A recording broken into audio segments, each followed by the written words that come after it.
My experiment.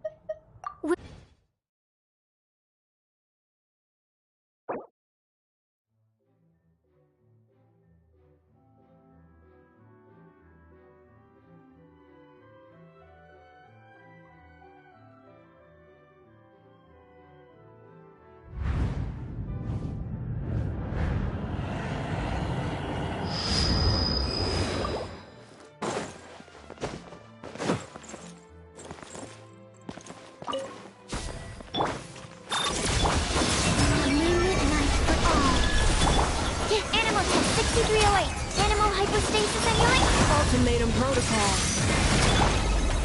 To dust. Observe. To dust.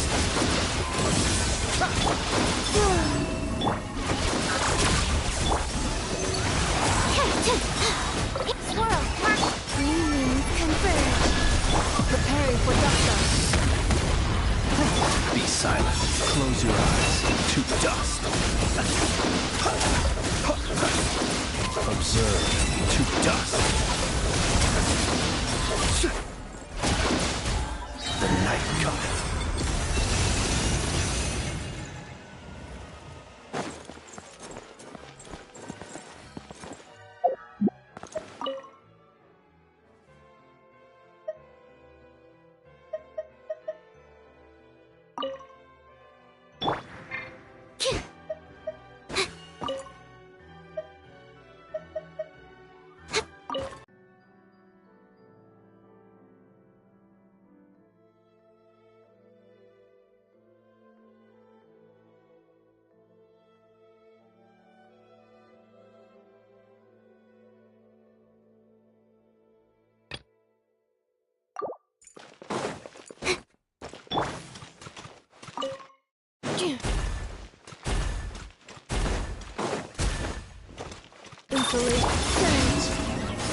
Animal test 6308.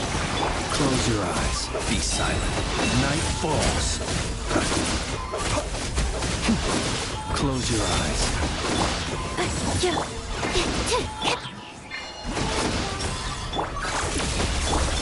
A moonlit night for all. Ultimatum protocol. Stand clear. Observe. To dust.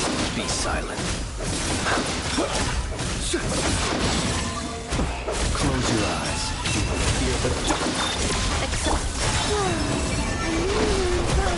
Animal hypostasis emulation. Absorption test. Be silent. Observe. To dust. Be silent. To dust. Cleanup sequence initiated.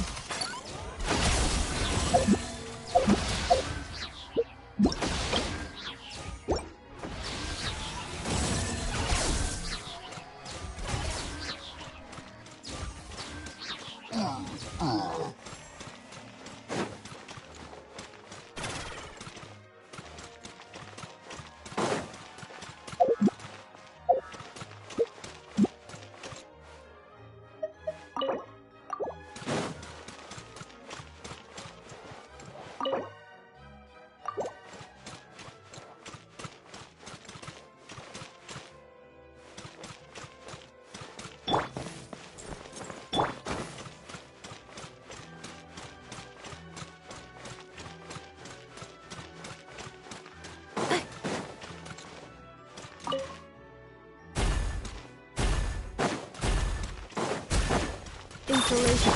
Surge. Animal test 6308. Stand clear. Observe. Close your eyes. You will fear the dark. Do you fear the dark? Cleanup sequence initiated. Animal test 6308. A moonlit night for all. Preparing for dust-up. Swirl. Installation chamber. New moons converge. Stand clear. Animal test. Ultimatum protocol. Be silent. Too dark. Observe. Night. Animal hypostasis emulation. Cleanup sequence initiated. A moonlit night for all. Preparing for dust-up. Do you fear the dark?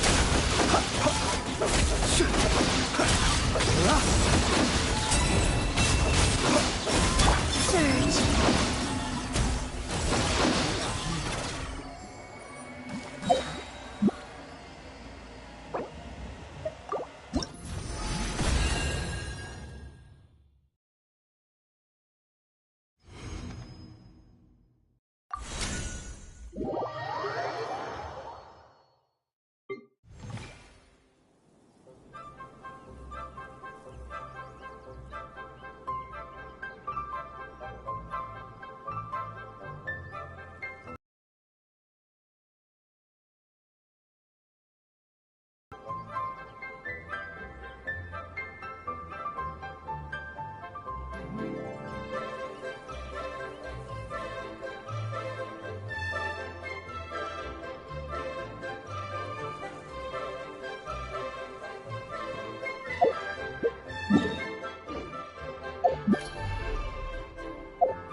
waiting. Flame. Stand clear. Absorption Close your eyes. To dust. Annihilation mode. surge. Immune bite. Enhanced animal model. Be silent. Close your eyes. Fear the dark. Observe. To dust. Installation chamber deployed. Preparing for dust up. Stand clear. Green converge. Be silent.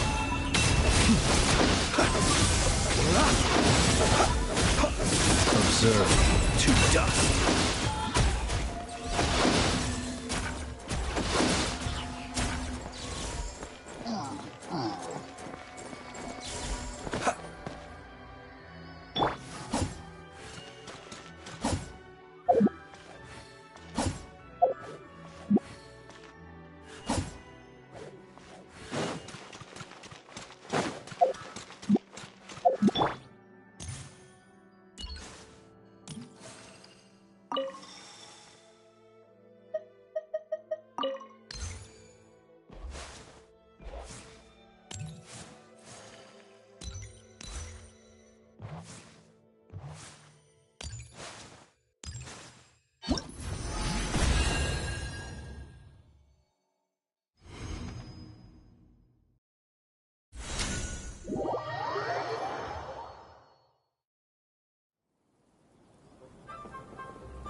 Yeah.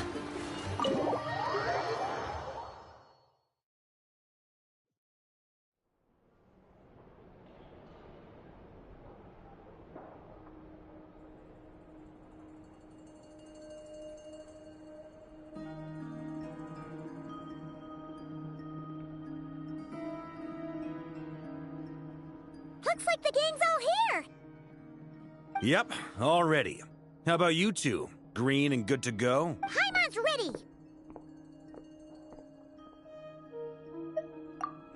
Haha, feeling nervous? Don't blame you. We're all a little out of our depth with this one. Okay, so, some time ago, Columbina was ambushed by the Doctor. It all happened pretty fast, and the last thing you saw was her vanishing into the moon's reflection. Yes, though at the time, all that the rest of us saw was the Doctor using some kind of power. The next moment, Columbina had disappeared, and you were falling into the sea. We have to get Columbina back. And whatever the Doctor's plan is in seizing the Three Moons Authority, we have to stop him before he succeeds. The Frost Moon Scions consider it our duty to rescue the Moon Goddess. I wasn't expecting so many others to come to our aid. So I want you to know that you have our utmost gratitude. Great. Well, first things first. Wait. Someone's here. We heard your footsteps. You've been here for a while now. I take it you followed the Traveler, but I don't sense any ill intent in you. Come on.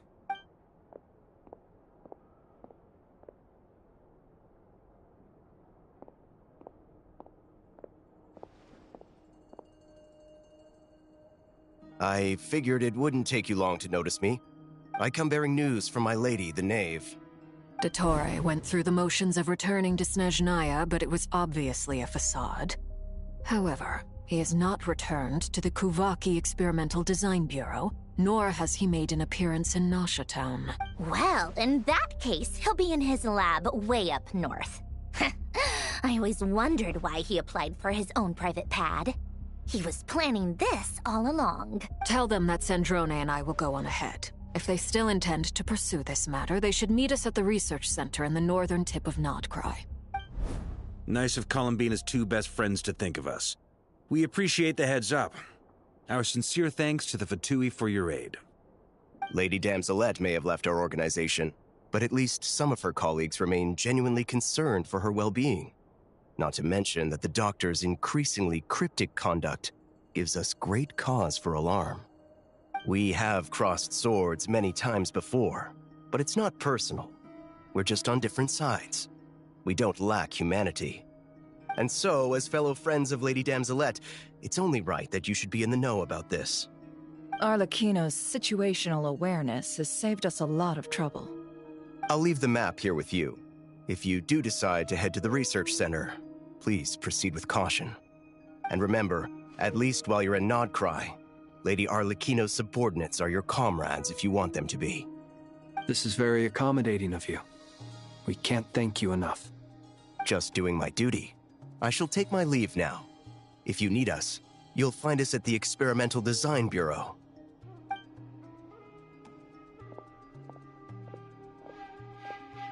So, the Doctor's left the Experimental Design Bureau and headed to some research center up north. Marionette seems to think he's been planning this for a long time.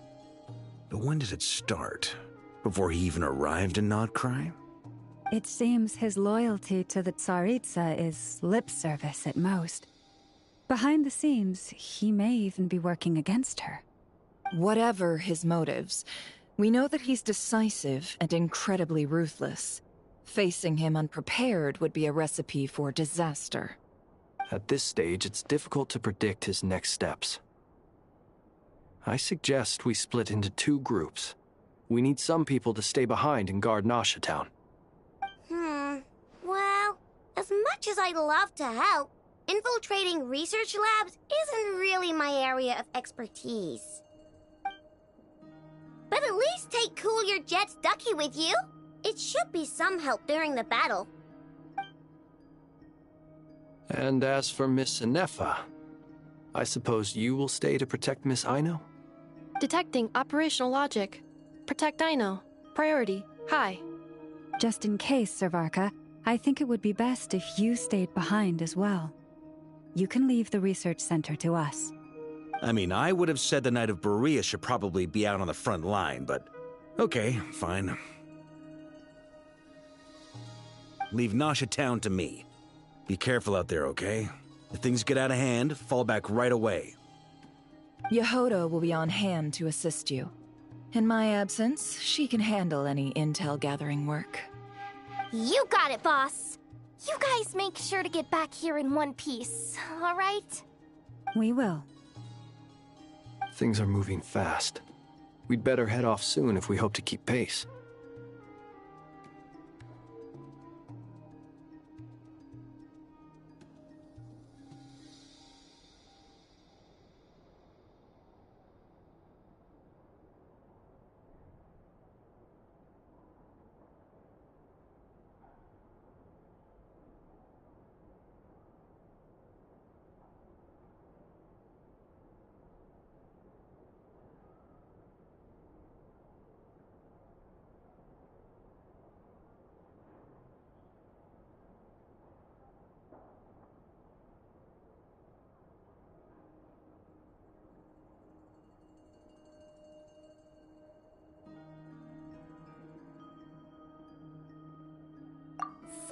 It's infiltrate a secret research facility, or... Yeah, alright.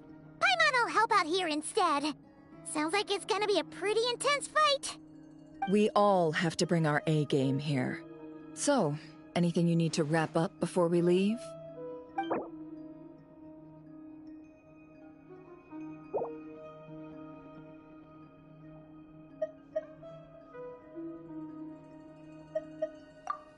You'd better get going. Very well.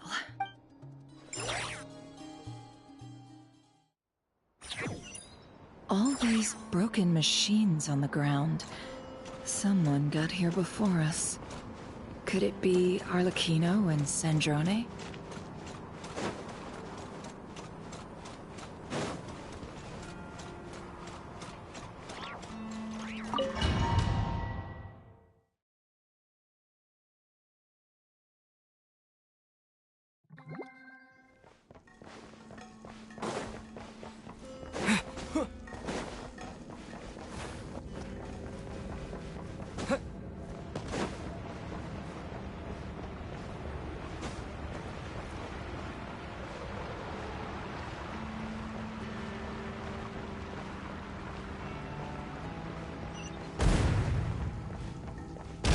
That's quite a welcome party.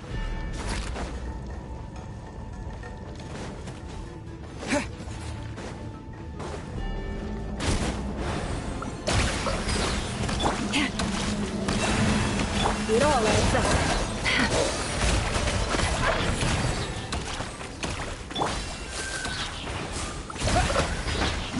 Be silent. Close your eyes. Be silent. To dust.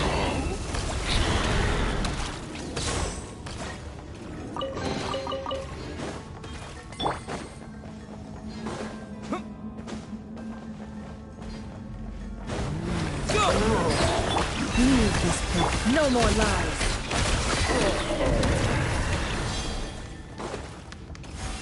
Get back! I said get back! Do you hear me?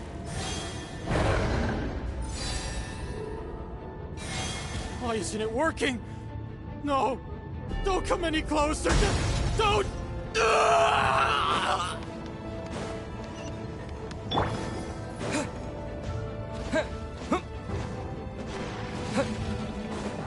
Water jet! Wipe out! Forrest, protect us. By the front. Can't hide the truth. Time to go clean. You poor souls. May your spirits find peace. Grab that key on the ground. We'll probably need it at some point.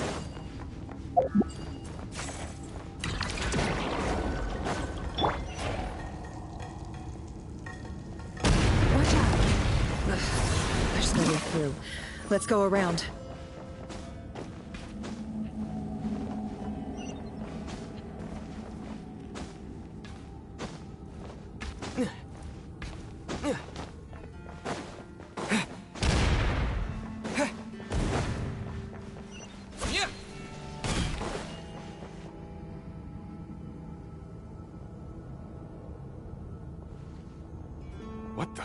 trespassers.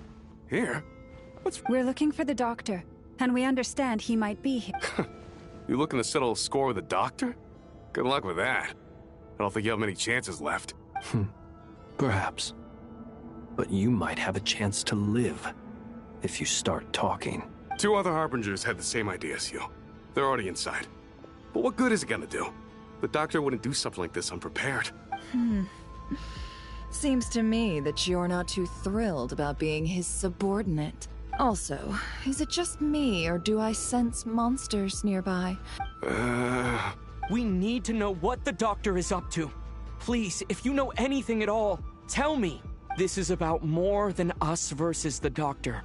His actions could have consequences for all of Nodcry, and perhaps even your homeland, Snezhnaya.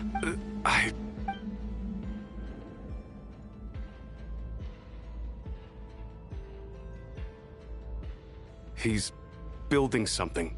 Ambitious doesn't even begin to describe it. Feels like this could be the big one.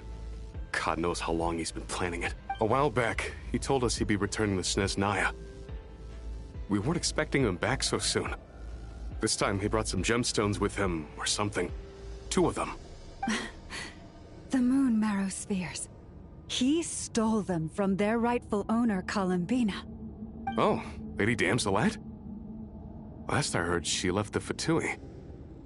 Before she went, she told us she'd finish what Her Majesty asked of her, and wished to focus on some personal matters. I remember thinking that leaving us might not be the best choice. I mean, I always looked up to the captain the most, and...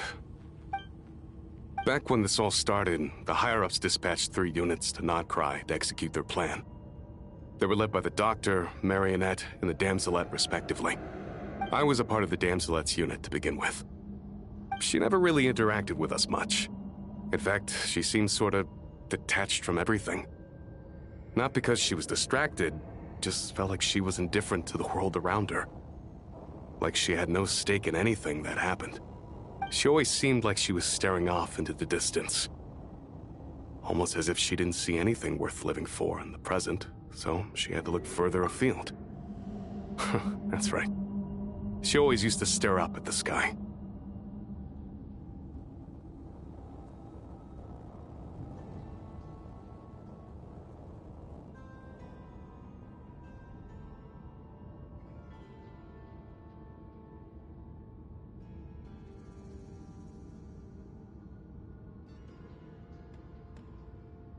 The doctor used to stand nearby and watch her. Apparently they got along well at first, but somewhere along the way, she grew wary of him. Started avoiding him as much as possible. After she left, everyone in our unit merged with the doctors. He's similarly indifferent to the world, except when it comes to the moons. He seems to have big plans for them. Right now, obtaining the 3 moons is his #1 priority. He even said, if he can only get his hands on 2 of them, he'll create a 3rd one himself. How would he create an artificial moon marrow? Maybe the knowledge he gained from the Hyperborean phantoms has something to do with it. Thank you for cooperating. We appreciate the level of detail. I get the sense that you'd serve under Columbina again if you had the chance. Would that be fair? No, she's no longer a Harbinger. As a member of the Fatui, my loyalty will always belong to the Tsaritsa. I'm only telling you all this because I don't completely trust the Doctor. His actions did not align with the goals that first brought us to Nodcry. I understand. We'll do everything within our power to stop him. The Knaves unit is based at the Kuvaki Experimental Design Bureau.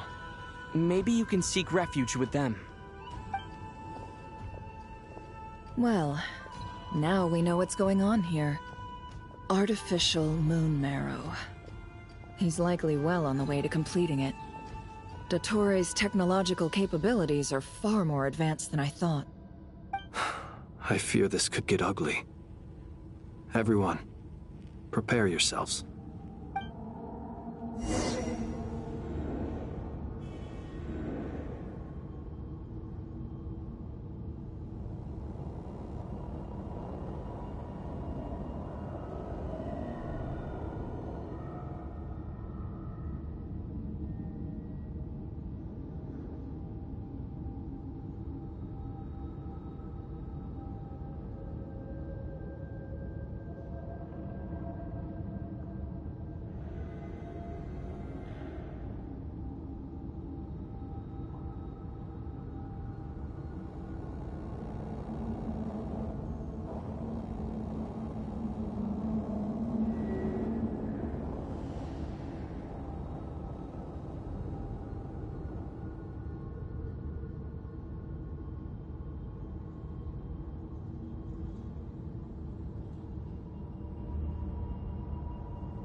miles away!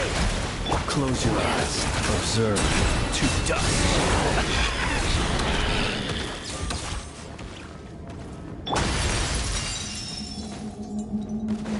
Water jet! For the everlasting home. Let's see tomatoes.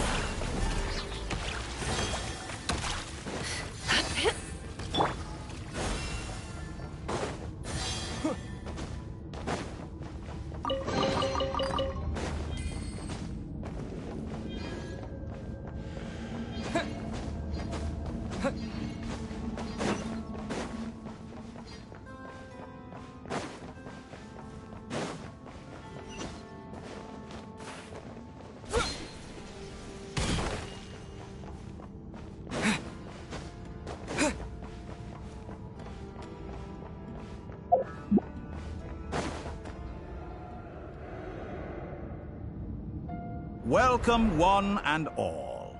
I've been expecting you. I hope my humble research facility is to your liking.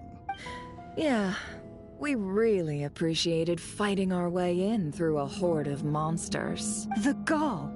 You expect us to believe you've just been patiently waiting for us? Of course I have.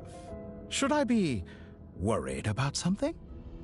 Everything seems to be going quite smoothly so far, and you've shown up right on schedule. First Sandrone and Arlecchino, now you. Quite a surfeit of guests I've had today.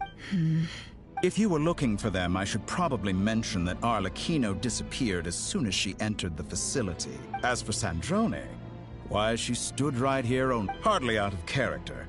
She never was one for basic courtesy.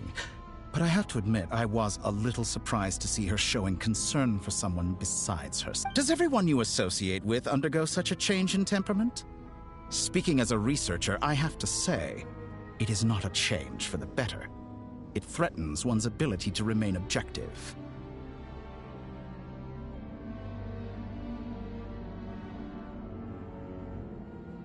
Well, since you ask... So you've got your hands on the moon marrow, and now you're claiming godhood. Don't you think that's a bit of a stretch, Dottore? I must protest what you are insinuating with that phrase, claiming godhood. I am not claiming anything. I am stating a fact. You're a researcher. I'm sure you appreciate the distinction between the two. Huh? Wait, you really think you're all that? You'll excuse me if I'm not being a polite little lady for you. We're colleagues. We both know what kind of person you are. By the same token, I knew you'd respond along those lines. You and I both understand that facts speak louder than words. To that end, I've had my people send you a small gift. What gift? Where have all your troops gone? Who knows?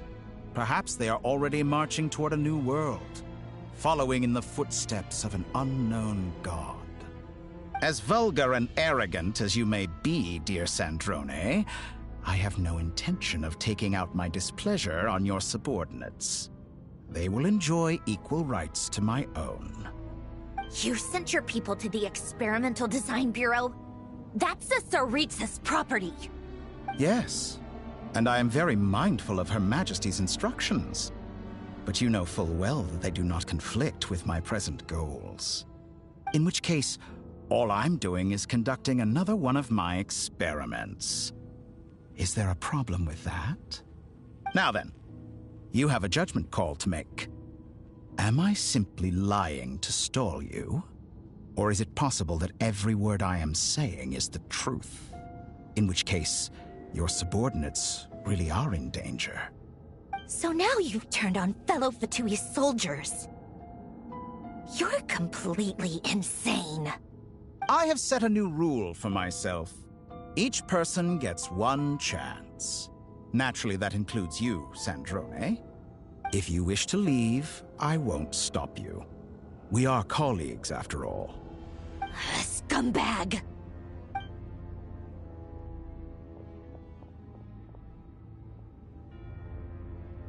Still, I hadn't counted on Sandrone sparing any thought for the people of this world. Shame. I always found her self-centeredness to be one of her few better qualities. How can she ever hope to achieve greatness when she's so obsessed with protecting her little design bureau? It's more than a little disingenuous to speak of achieving greatness while taking hostages. Or does honor no longer mean anything to you? Honor? I have the marrow of 2 moons in my possession and will soon complete the construction of a 3rd. I will be the god of a new world. And you speak to me of honor? How charmingly naive. Those are sacred relics.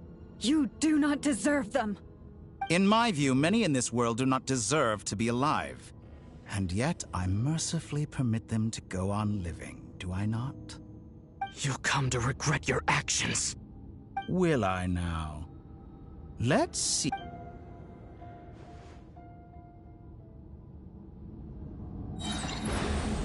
Water jet! Wipe out! By the frost moon of old, no more lies. It all falls into place. The deception ends here. It all ends. Your actions betray your fear of me. Water jet! Close your eyes. Fear the dark. Observe. Be silent. Target acquired. Leave this place. With one heart. It all adds up. Let's see what you're made of. Is this all it takes to win? No more lies. Speak within. Thanks for the assistance. Arlecchino. I see you as an ally. What a farce. You're clearly here to destroy my research, not me. I'd say your research is more valuable than your life. Am I wrong? Be silent. Observe.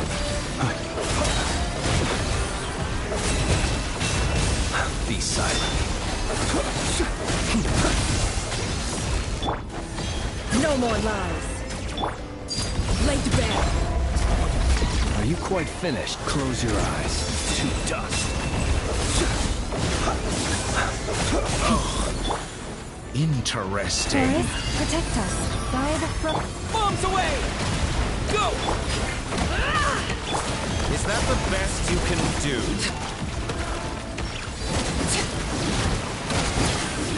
Transfixed.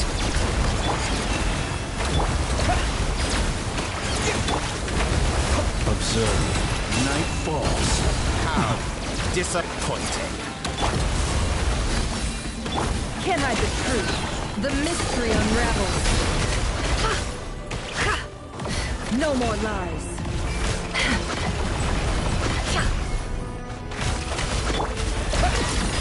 Close your eyes. Be silent. Night falls. Observe. Night falls. Playtime's over. The real experiment begins. Now. It all adds up. The deception ends here. Go! Wipe out! The Torah is too powerful for the artificial moon marrow in his arsenal. Fighting is futile. Quickly!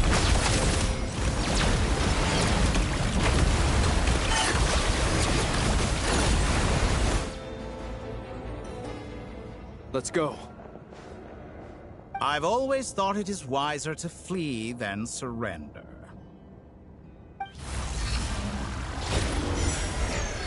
Watch out! What the? Forget about me! You should... Where's the Traveler?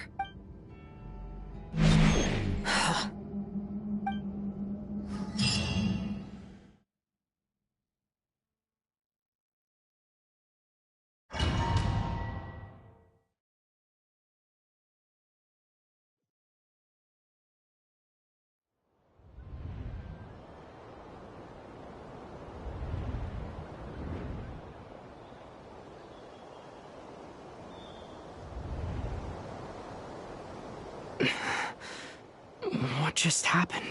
Nasha Town? How did I get here? Strange. I remember being trapped by Dottore during the battle. Something weird is going on. Huh? Traveler? What brings you here at this hour? Huh? What are you in the mood for today? A hot dog? Or something else? We've got... Sorry. Well, feel free to take... Everyone seems to be acting normal. Oh, darling. Look who it is. One of our regular Wait. Why is he talking like that? Well, I'd love to, but can't serve a customer unless they order something. Yes, thankfully. It was a long trip, and it's left me feeling pretty exhausted. Wait. These two are... Hey there! I haven't seen you in ages! What's keeping you so busy? You forgot already? You're silly. Daddy brought you over to our house recently. What is she talking about? We've had a lot of customers over the last few days, so we've been real busy. And like my mom always says, some people are more than just customers. They're friends. Oh! Another customer's arrived! I better go see what they want. This is all wrong. I never once heard the owner of this restaurant talk about their family. It's certain... Could this be? Very good. I knew you had it in you. Aren't you going to try the house special? When did he show up? No. None of this is real. You don't seem to like it here. That's fine. We can change venues.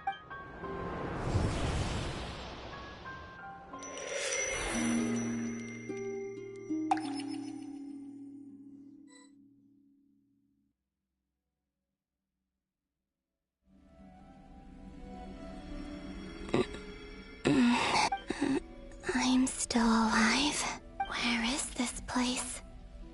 It took all my strength to open the moon gate, and then I leapt into it. So this is... the moon's reflection? The mysterious realm beyond the gate?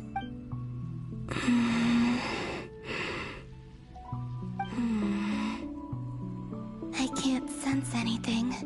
I guess I could try opening the... No response. Maybe this space can't be opened from inside.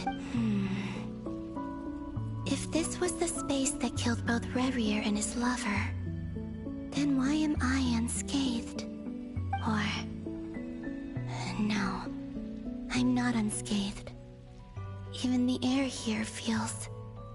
frozen in place. There is nothing here with which I can restore my power.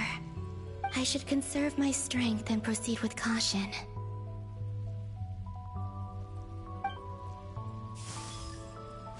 I don't believe Dottore's scheming will stop just because I escaped. If there is any chance that I can get back to the others, any chance at all, I must return.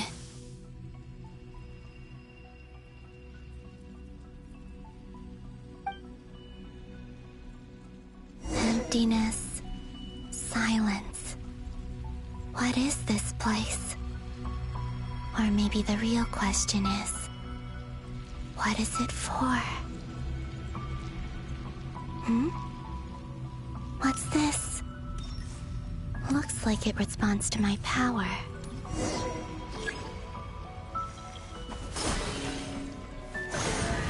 Golden. Like Kuvaki. Is it some sort of guide? And why does it feel so familiar? I might as well follow it.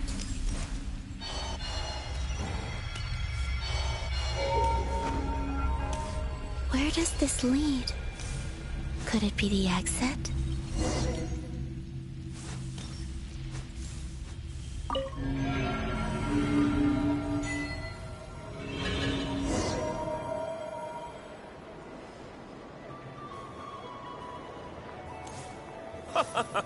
Welcome home, Moon Goddess.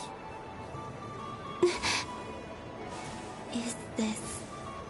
Nasha Town? But... isn't Moon Prayer Night over already?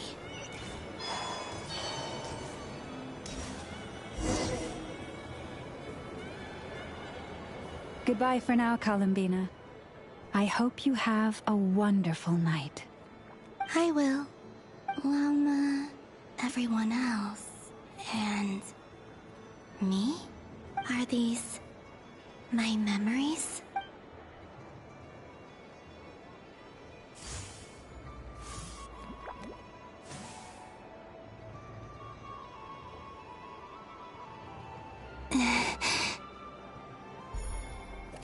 I can't touch them. It's as if we're...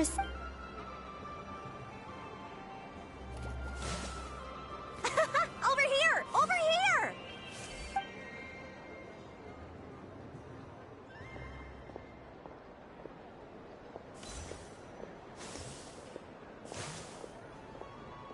But the people in these memories pass right through me. If only I had known what would come to pass after that.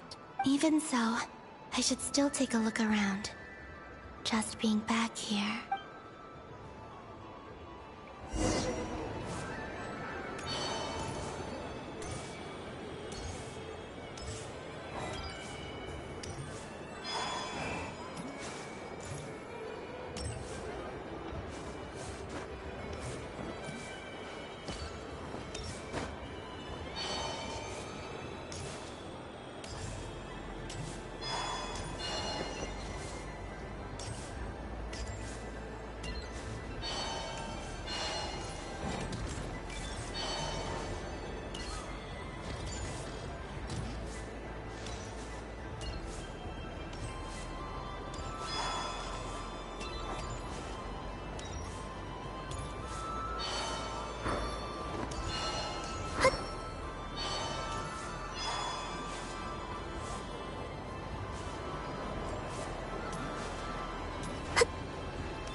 Welcome home, Moon Goddess.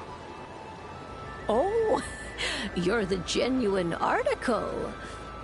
Alice was right. This moon prayer night was worth watching after all. Oh? Yes. That was the fortune-telling stall run by Barbeloth from the Hexen Circle.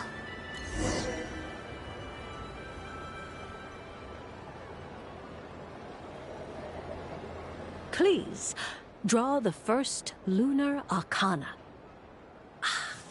This represents destiny and is the foundation for the divination as a whole.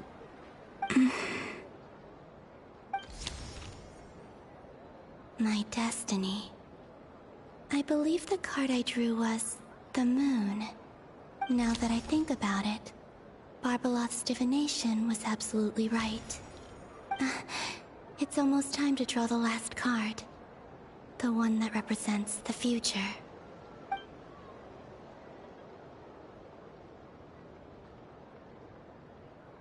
That was the card that popped out on its own. From here, I think.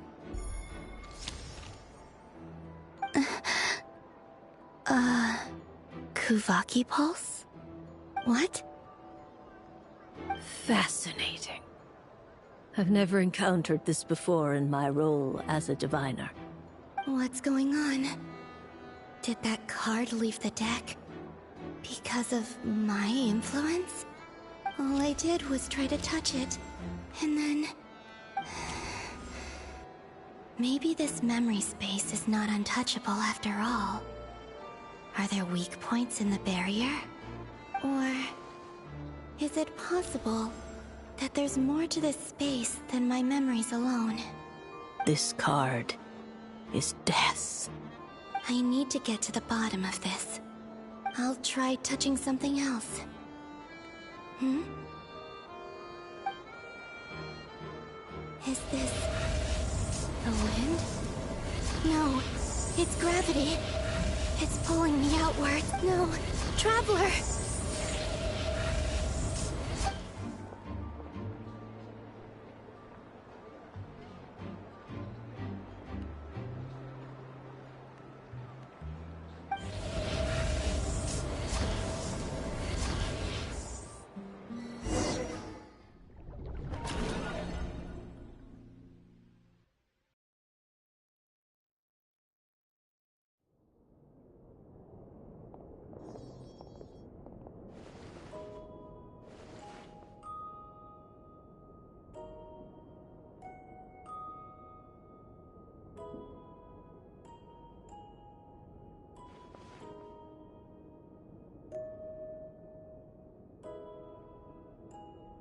Paimon, listen to me. From the bottom of our hearts, we are so sorry. We completely understand how you must feel. The Traveler is trapped, and we all feel responsible for it. Don't say that! Paimon's not a little kid! You didn't leave him behind on purpose! There was nothing you could do! But... He's all alone in there! What if something happens to him? What are we gonna do then? We've barely spent any time apart since we met. Is he... We must find a way to rescue him. We were all involved in the operation where he was captured, and we do not abandon our comrades. That being said, it won't be easy. Through conversation with the others on our return, we've arrived at a basic idea of what we're up against. Dottore lab has clearly been in operation for a lot longer than we realized. We found many monster samples stored there. In all likelihood, they were materials he used to research his latest technology. We also know that through his contact with the phantoms of Hyperborea, he gained knowledge about the moons and certain Hyperborean technologies. Using this knowledge, he then fashioned an artificial moon marrow to serve as a replacement for the frost moon beyond the sky. Unlike Columbina, Dottore is not being rejected by Tevat. And even with 2 of the 3 moon marrows, his power far exceeds all of ours combined. Once his 3rd moon marrow is complete, Dottore will have completely seized the authority of the 3 moons. Does that mean... I'm afraid so. No one could have predicted this level of insanity. Not even from Dottore. And unfortunately, his insanity is coupled with an intellect and ambition that not even his peers in the Fatui can match. This is dire. Sounds like the world is done for. The 3 moons' authority can influence the very fabric of time and space. I dare not imagine what a monster like him would do with that kind of power. The trouble's already begun, I'm afraid. On our way back, we discovered that the way to prove it. The issue is, we have no idea what his intentions are.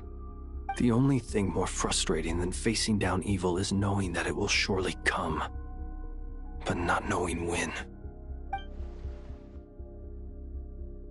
The Doctor is guilty of numerous crimes at Mondstadt as well.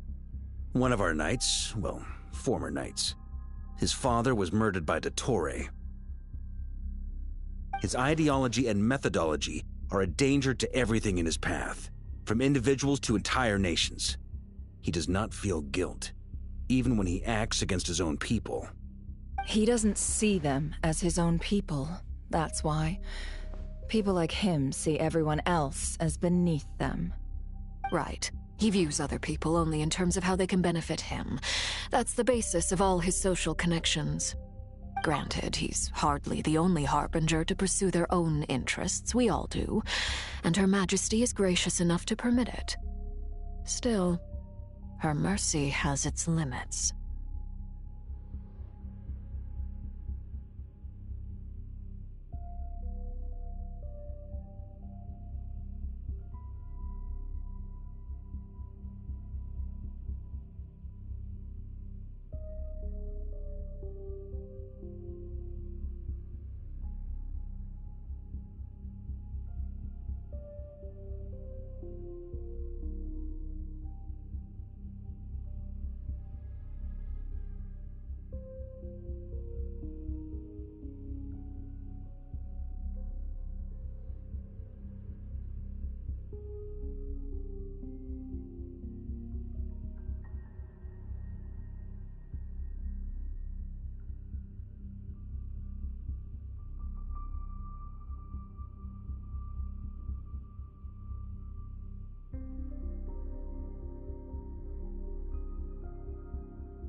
Dottore actions have gone beyond even what the Fatui could have imagined.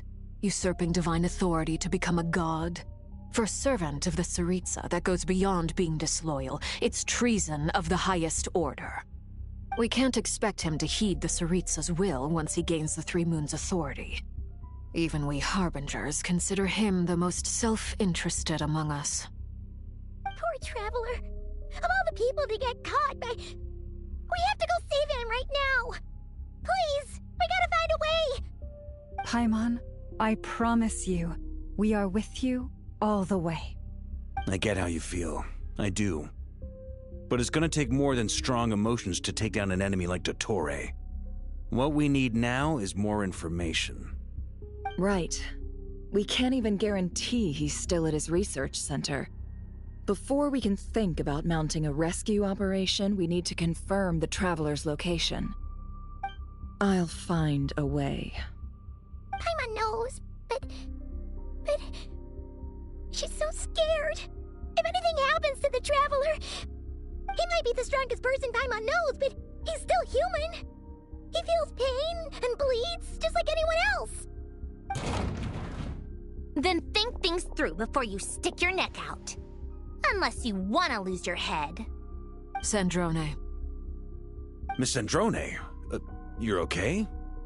Put the stuff over there, and be gentle with it. Am I okay? As you can see, I've had to move my whole livelihood out of the Experimental Design Bureau. It's been swallowed up by Dottore's energy field. If I'd left it any longer, I probably would have gotten stuck there. Ugh, Dottore always goes a little loco when he finds a shiny new toy. Not that he'd ever admit that. But this time, he's gone full psycho.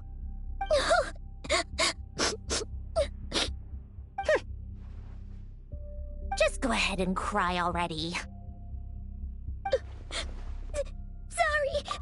Paimon's not trying to make it seem. It's just... She can't.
Oh, Paimon. Let it all out. There's no shame in it. When you're overwhelmed by fear and despair, crying can help get it out of your system. You'll feel better for it. Okay then, while the baby of the group is having a moment, how about the grown-ups get to work? Give me your hand. You've made a discovery? Polonia, scan. You, hand, now. Oh, I thought you'd never ask, my lady.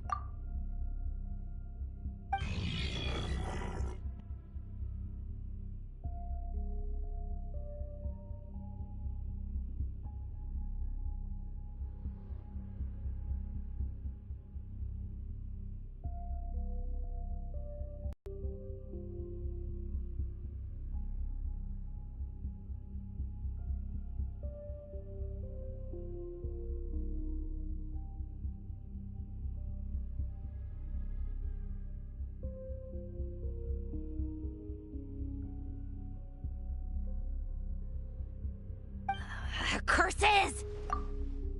You're next, then you.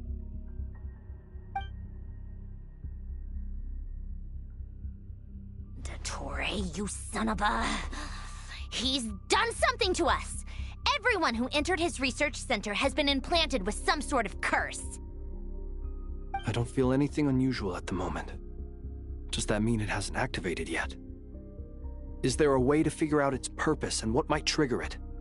My best guess is Dottore created it using the Moon Goddess's powers. 1 second, analyzing. Ugh! That friggin' maniac! So, what twisted game is he playing this time? The moment I analyzed the energy composition, some encrypted text appeared in my mind's eye.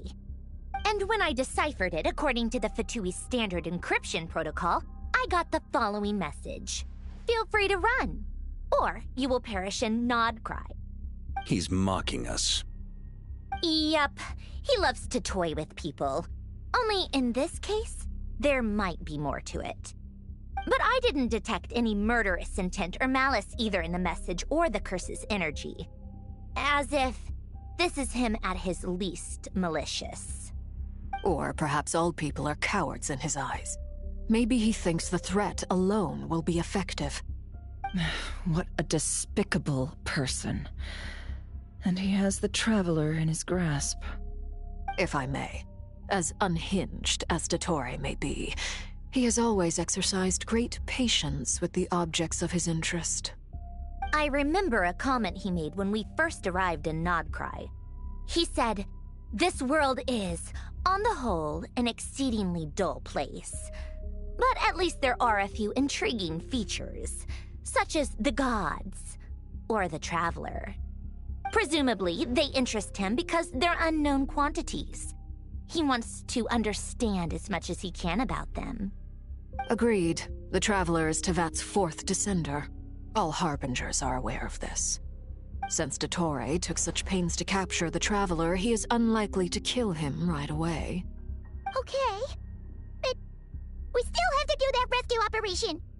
Of course. I also think we need to read between the lines with Dottore's message.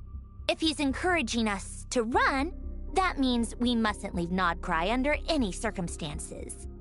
My guess is, his curse will only trigger if we leave.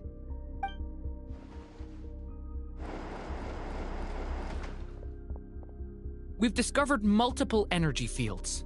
Albedo is still attempting to analyze their structure. He told me to report back first. Each field is slowly growing, swallowing up more of the surrounding area in the process. And the pace of their expansion has increased since we first examined them. He's probably trying to swallow Nodcry whole. His nefarious ambition knows no bounds. If this continues, the whole of Tevat will be in trouble, not just Nodcry. The loss of Columbina could not have come at a worse time. Do we think she's truly gone for good? She entered the space beyond the Moon Gate, knowing what became of Rerir and Thalindus. I'm sorry, but I fear the odds aren't good.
Don't be ridiculous. If I know her, she's busy finding a way back as we speak just so she can annoy me. She isn't dead. Whatever has become of her, the fact remains that we are two comrades short on the eve of a decisive battle. We need to find out the Traveler's location. But there is also other work to be done. Agreed. Whatever Dottore planning, we have to get the local populace somewhere safe. So, as well as a rescue mission, we have to organize a mass evacuation at the same time. It would be best if someone could approach leaders of neighboring nations and negotiate emergency asylum for Nodcry's inhabitants. Can anyone handle that? Snezhnaya is one option. I'll see what I can do. It'd be so much easier if the Traveler was here. No! Stop thinking like that, Paimon. Paimon will join you. She's pretty well connected thanks to the Traveler. Maybe it'll come in handy. Either way, that's...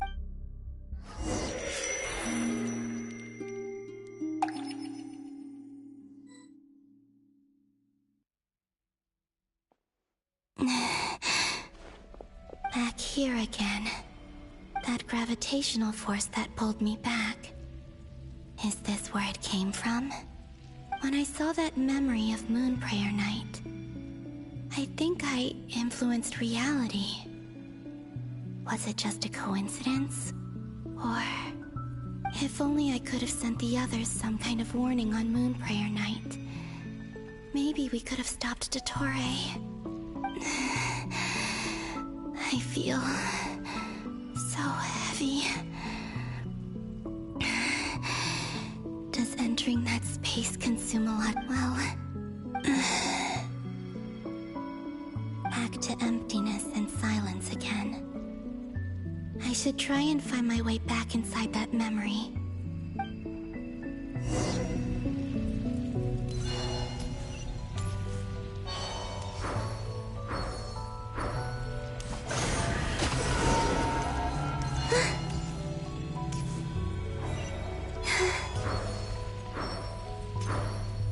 The entrance from last time isn't showing up. But it looks like I need to gather these scattered fragments.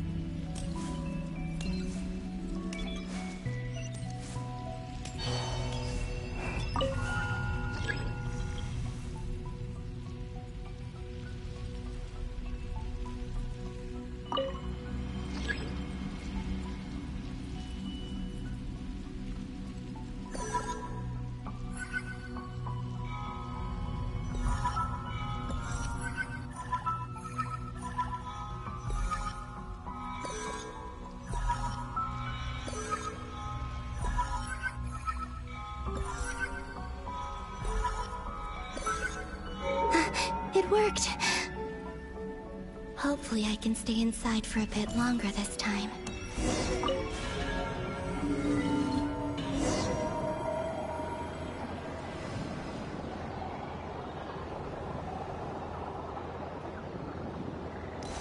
Ad Astra Abyssosk. Welcome to the Adventurers Guild.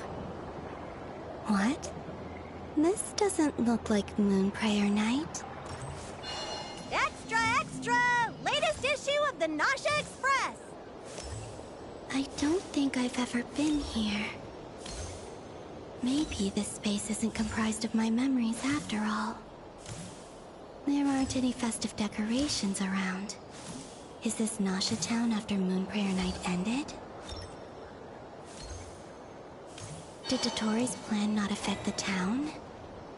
Or is no one aware of what happened because he used the Three Moons' authority? Let me see if I can influence anyone else. So, what do we do next? Wait, that voice. Paimon? The most important thing right now is to find that mage. Lauma, the Traveler, and Mr. Varga are here too. I'd better go pay the Fatui a visit. Traveler!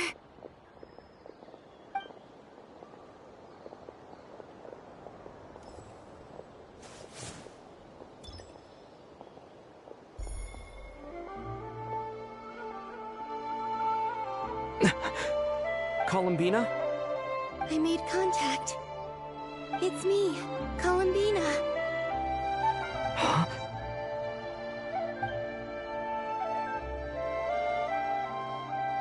Traveler? Let's go! This is no time to be spacing out!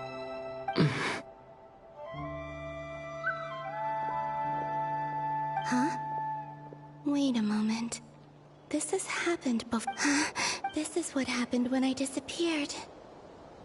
I stood right over there, thinking that no one would have. It was only when he called my name that I decided to follow them.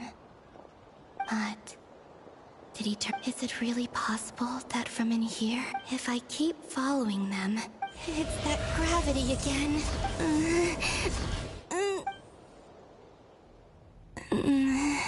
Every time I influence reality within that space, this force intervenes and pulls me back.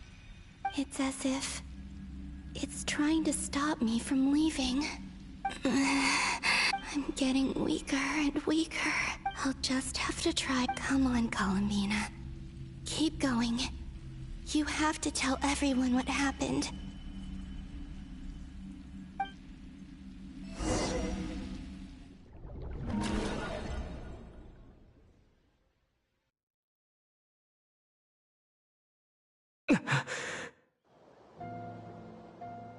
Suddenly, I've been plunged into darkness. Alone. It feels strange. As if something has grabbed hold of me. Is Torre now powerful enough to interfere with space itself? Look at you, standing so still in total silence. I almost didn't recognize you. Hello there, traveler. He seems to be in a good mood. Ah, so you noticed. This is the completed Trilune. 2 primordial moon marrows and 1 artificial specimen. You are wary of it. Good. Maintain that reverence. You performed well in that recent battle. Brave and reckless as always. Courage is the sign of a true hero. And impulsiveness is the hallmark of those who strive to advance. I say this not to belittle you. Most creatures are far more timid by comparison. 3 moon marrows? Does that mean... Well spotted. What do you think? For a replica I built myself, I dare say it looks the part. Dottore, are you planting illusions in my mind? I have no interest in fooling your eyes. On the contrary, I hope to show you the true essence of all that you see before you. Is this not a beautiful city? People live in peace and find joy in their work. The streets are safe. People can even leave their doors unlocked at night. You might say it is the Elysium everyone dreams of. All available data indicates your values and worldview conform with the mainstream. This kind of society should be quite to your taste. False beauty is deceitful. Lies are to no one's taste. I wonder, is it your moral standards that are too high? Or your expectations of reality? Answer me this. If someone existed in a sweet dream from the moment they were born, a dream in which they never once felt pain, which do you think they would consider superior? The dream? Or the... That's pure sophistry. It has nothing to do with your actions. As I suspected. You have yet to understand all of this for what it really is. What do you want from me? You sound impatient. Do you think the only reason I'm keeping you is because I want something from you? If it's not, then why haven't you killed me yet? No one can stop you if you're as powerful as a god. I'm delighted you recognize that fact. I believe we last squared off in Sumeru. Ah, the memories. How time flies. You and I have both grown. I'm not surprised that Ane worked with you. You've always a way of slowly but surely ingratiating yourself with all levels to flatter you. Do you always give your opponent an appraisal before you deal the final blow?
Call it a long-time habit.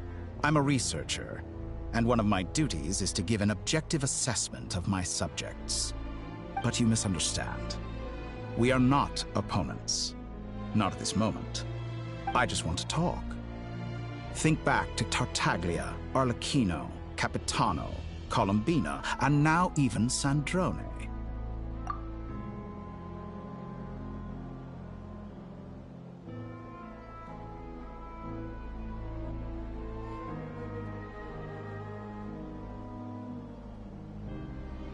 You've worked with each of them in the past. I believe you can work with me as well.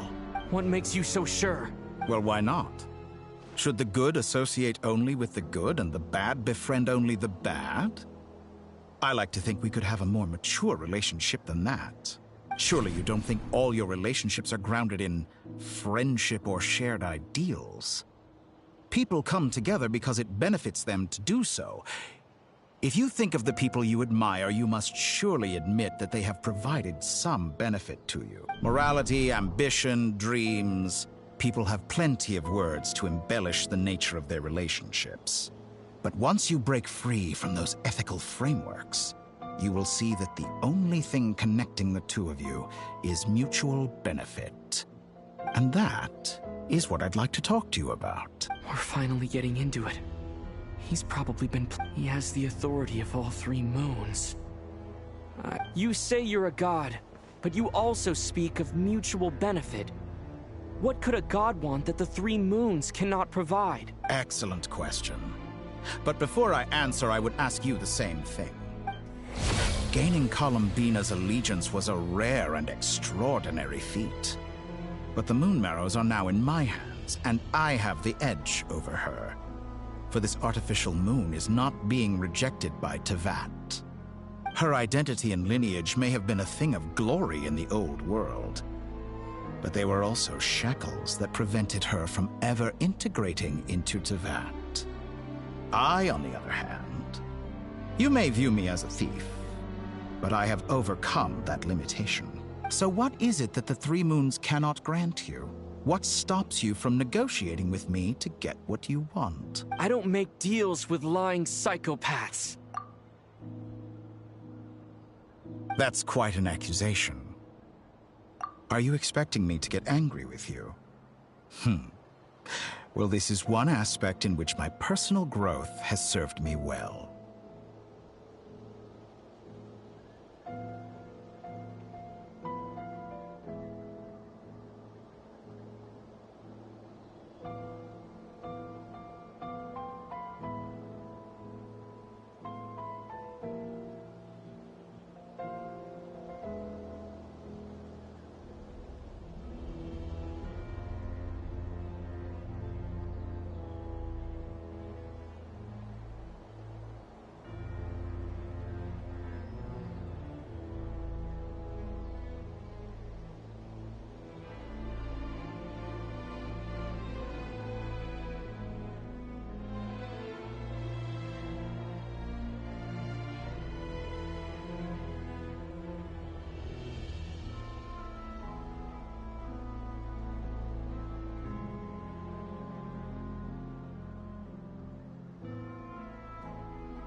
In the past, my less mature self might have been disappointed, perhaps even angry, over a small setback like this.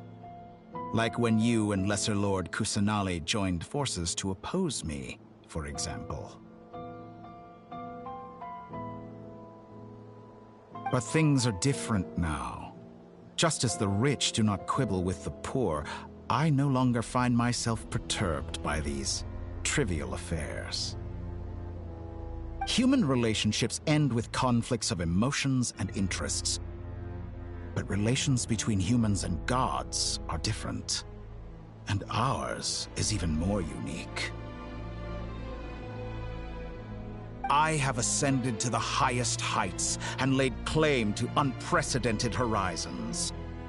And you were no ordinary person to begin with.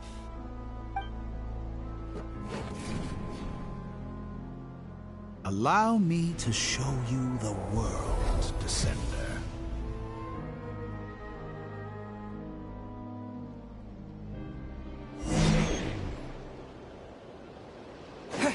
To stand, walk, jump, sit, and lie down. These are the most common of behaviors. Have you ever wondered why we were born following such laws? Who stipulated that we could not fly instead of walk?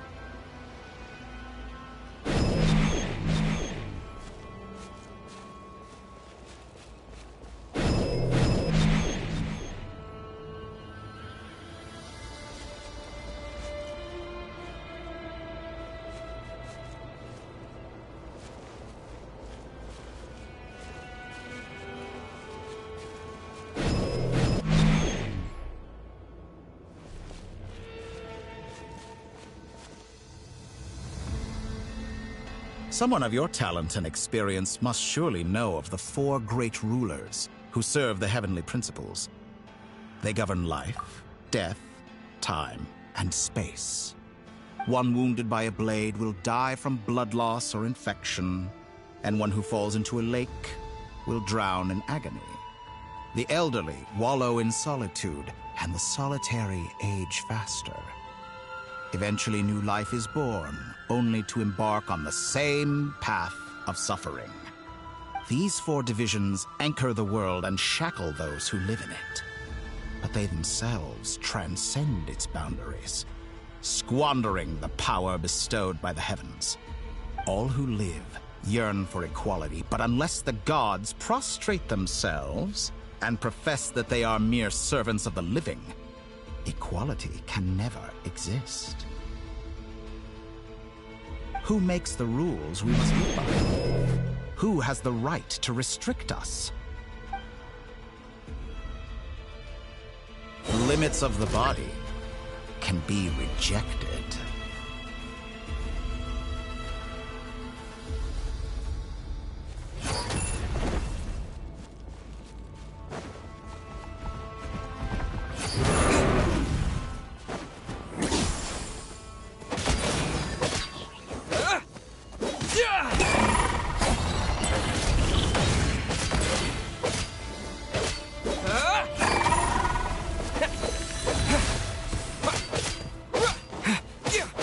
How does it feel to be among those with absolute power? You cannot conceive the extent to which your flesh hinders your mind and spirit.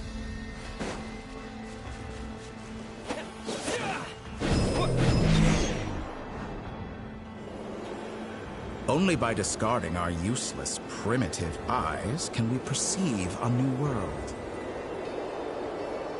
How narrow-minded we all were in the past.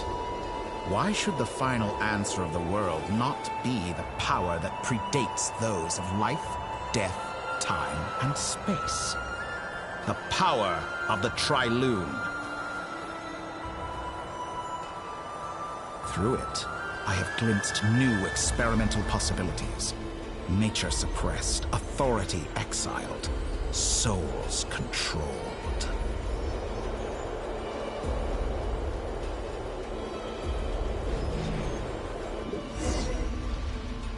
You know, I heard recently that a group of critics reviewed countless stories and drew an interesting conclusion. They found that it is more often than not the villains who strive tirelessly to push the boundaries of progress. In fact, long before this, someone voiced a similar idea in an academia editorial. I felt a great affinity with this perspective. I have never been afraid to step up and play the role of the villain. Fanatics are trampled down for their transgressions, and those who transcend are rebuked for their audacity. And so, the majority of creatures are too timid to follow my lead. But all sacrifices made during my experiments have been worthwhile, as you can now see. I can offer you something new, something unique, precisely because I am a villain. Think about it. We are eternally bound through mutual interest. Can you truly say you would never turn to malice if it could give you the life you dream of? After all, what value do perfection and purity really have? They are fragile and feeble things, utterly tedious. I say, better to be governed by a flawed humanity than a gnosis. The true seeker of knowledge is the villain who undergoes countless tribulations in pursuit of their goal.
I'm sure many people have told you that you're different.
Because I'm a descender? Exactly. Very clever. But what does that got to do with you? I do not conceal my wicked deeds, my selfish desires, or my greed. A true researcher must act as I do if they are to understand and speak of the truth. And yet, a knowledge seeker like myself will inevitably grow tired of studying Tevat beyond a point. You have traveled to all corners of the world and met many people. Along the way, there have been moments when you were misunderstood or even became a wanted criminal. And all the while, you have spent your days doing some of the most mundane jobs in the world. You fight and toil, claim minuscule rewards from my friend Pantalone, then you fight some more, winning some battles and losing others as your search goes on. And this cycle continues, with no end in sight.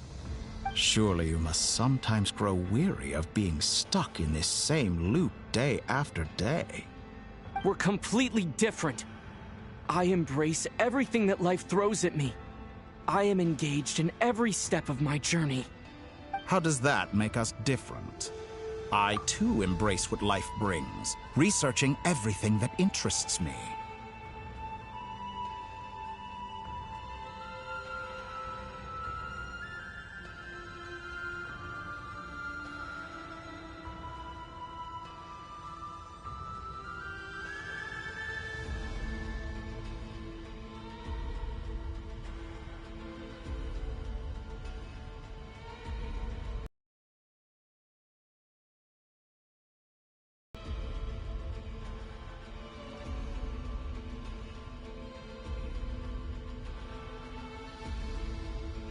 Think of all the novel things I've managed to create.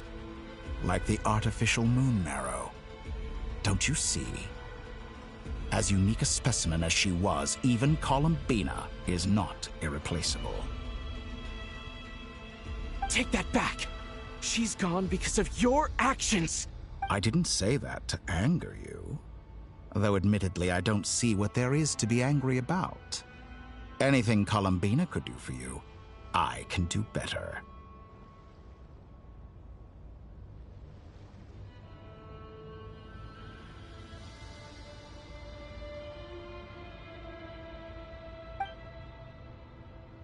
I know what your ultimate goal is.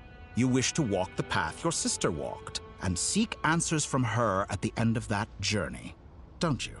Someone like you could never understand what it feels like to care about another person the way I care about her. Perhaps not. But that doesn't mean I can't help. I could find your sister right now, Don't be so presumptuous.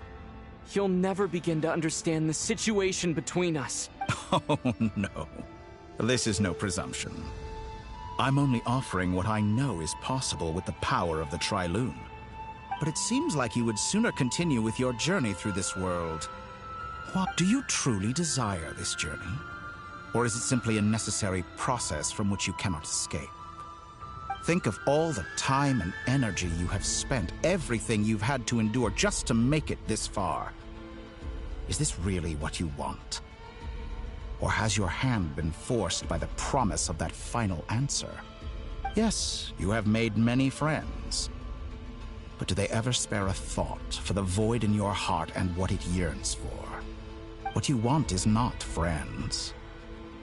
It is family. But do they know this? I, on the other hand, am far more considerate. Join my experiment, and in return, I will bring your meaningless journey and all its struggles to an end. This is a malicious attempt to manipulate me. But at the same time, he's stating some very human truths. Of course he's right about my predicament. How can I deny it? I have faced ungrateful strangers, never-ending troubles, an endless quest for answers. I want to see her. After everything I've been through, words can't describe how much I miss her. How much I want to be reunited with her, wherever you are right now. Do you miss me too?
All right, everyone.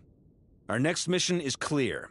We need to contact all the major organizations, explain the situation to the public, and then begin the evacuation.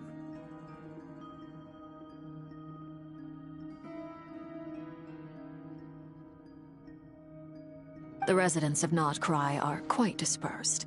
The two most populated areas are the Southern Isles and Pyramida. Miss Lauma, I will leave Hisi Island and Nasha Town in your hands. I will liaise with the Fatui and Pyramida. Agreed. We will reach out to Natlan and Snezhnaya. Anyone found north of the Experimental Design Bureau should follow the Fatui to Snezhnaya. As for those dwelling south of that line, I will ask the Voynich Guild to help persuade them to leave. The Voynich Guild has dealings with the Curatorium of Secrets. I will send them a letter vouching for your credibility. Yehoda, you should help Lauma. My wish has come true. You're willingly lending me your most capable employee for the day. Well, good for you, if all this only takes a day. Boss, wait! Don't I get a say in this? Oh, I'm sorry. Something to add, Yehoda? Well, no one's more important to me than you, boss. And remember how Lauma healed your eyes after that big Are you completely incapable of acting in your own self-interest? Are you sure you don't want to come with us? Who will see to our other work if we're all busy evacuating residents? Sandrone insists that Columbina is still alive, and we have a traveler to rescue. There's much to be done. But boss, I'm just worried that... Well, Nefer, I'll link up with you once my tasks are complete. What makes you think I'd need you to do that? I'll need it. And considering the way you approach certain matters, I think you'll be better off with me present. That's quite enough. Just focus on your work first. I bet we're in for an uphill battle here. But we can help out too. Inefa and I are gonna help Nasha Town's residents carry their stuff. Loading schedule. Store essential local research data and technology samples, then escort the people to Natlan. Understood. I will execute this to the best of my abilities. Great stuff. Thank you, ladies. I've contacted the Lightkeepers. A colleague of mine will join us shortly. I will persuade them to conduct a thorough search of the region to ensure that no civilians get left behind. As for me, I guess I'll be making an early return to Sumeru. I think it's important that someone informs the Dendro Archon of what's going on in Notcry. Roger that. Someone should inform Mondstadt, too. Mr. Duran, can I trust you to handle that? I think you fly faster than any of us can run. As an added incentive, get there fast enough and I'll see about getting your gliding exam waived. Really? Ha! Mission accepted, sir. I intend to stay behind and help Miss Sandrone with her research. She has some alchemy-related questions that she'd like me to explore. She recognizes your expertise, then. I wish you a fruitful collaboration. Thank you. In truth, I was surprised to hear her express an interest in subject matter outside of machines. I believe she has been investigating some Fontanian technology recently. She made a point of bringing the relevant materials with her when she left the Experimental Design Bureau. She's sorting through everything in her room as we speak. I should mention that we have one other friend who isn't present. He hasn't made his position in all of this clear. But if we know anything about him, he's likely investigating on his own. Paimon's been very quiet today. But I know how close she and the Traveler are with the Natlanese. She should come with us to the border. Okay. Paimon will do her best. Make sure to heed Sandrone's warning. Many of us have been cursed by Dottore. As such, under no circumstances should anyone cross national borders. Remain within Notcry. That aside, personally I have faith in Columbina. Things look grim, sure, but who knows how it'll play out. Same goes for rescuing the Traveler. Both of them are important allies and friends. We'll be counting on you to gather intel on them, Miss Nefer. Oh, wonderful. You're all here.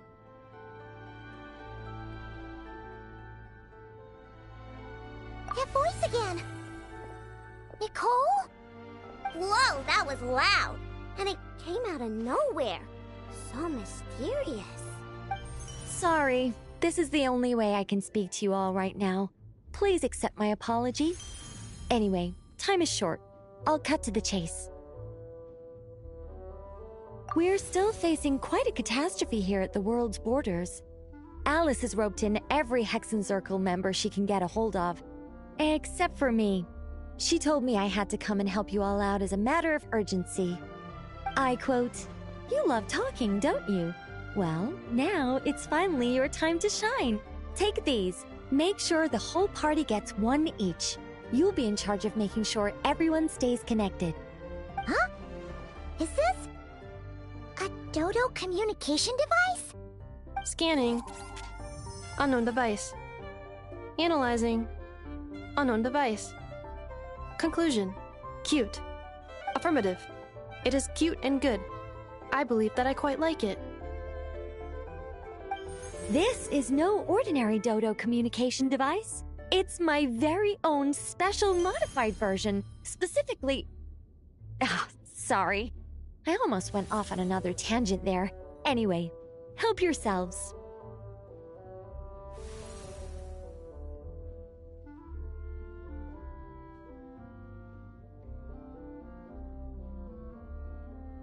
It will allow us to communicate over long distances within Nodcry.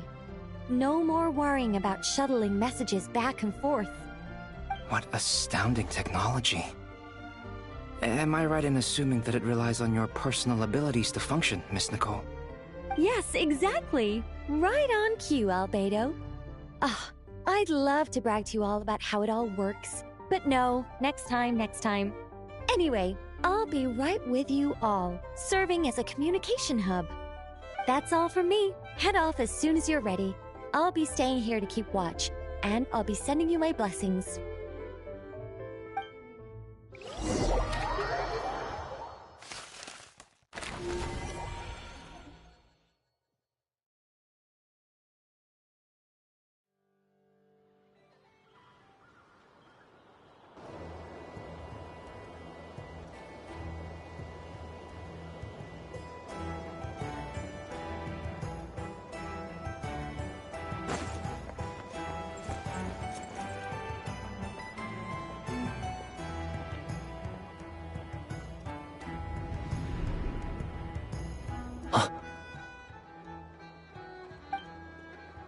Sir Flint.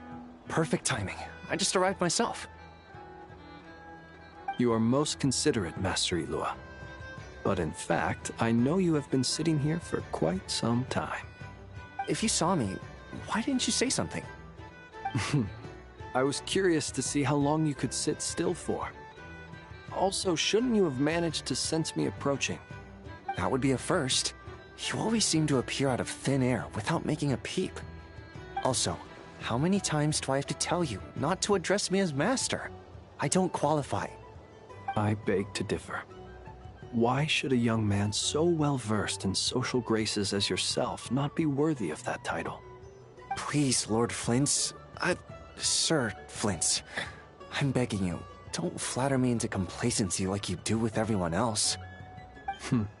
You understand me better than most. My newest acquaintances tell me I love complimenting others. What do you think? I think they don't understand why you do it. You just love puffing people up till they're a big, happy ball of hot air that floats away into the sky. In all sincerity, I can only hope that they bring good tidings when they come back down to Earth. Is the situation that bad? We just held a strategy meeting.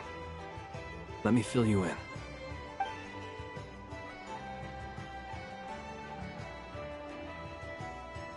In short, we need everyone gone from Pyramida. We also need a team of Lightkeepers to scour the more remote regions of Nodcry for civilians to evacuate.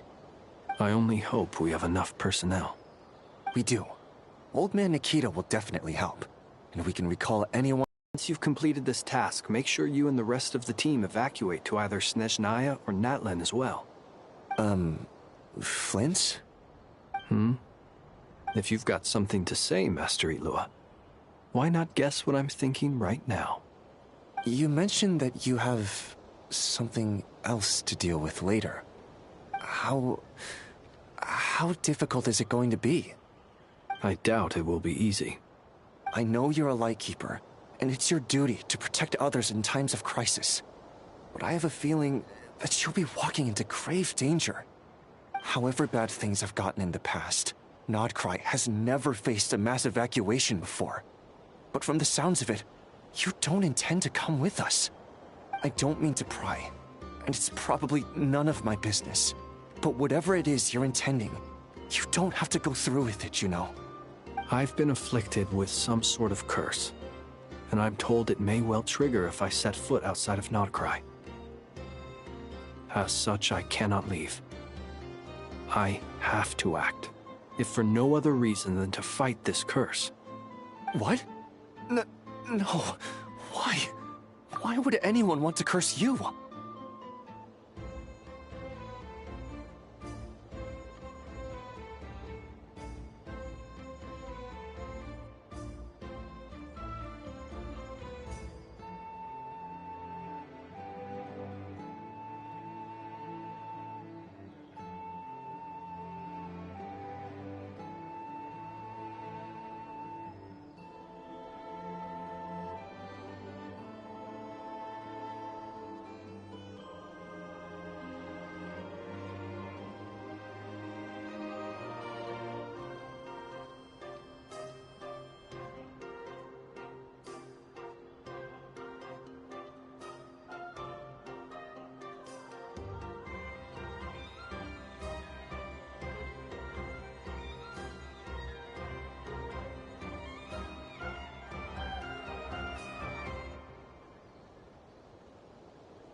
There are plenty of people out there willing to trample over others in pursuit of their own goals.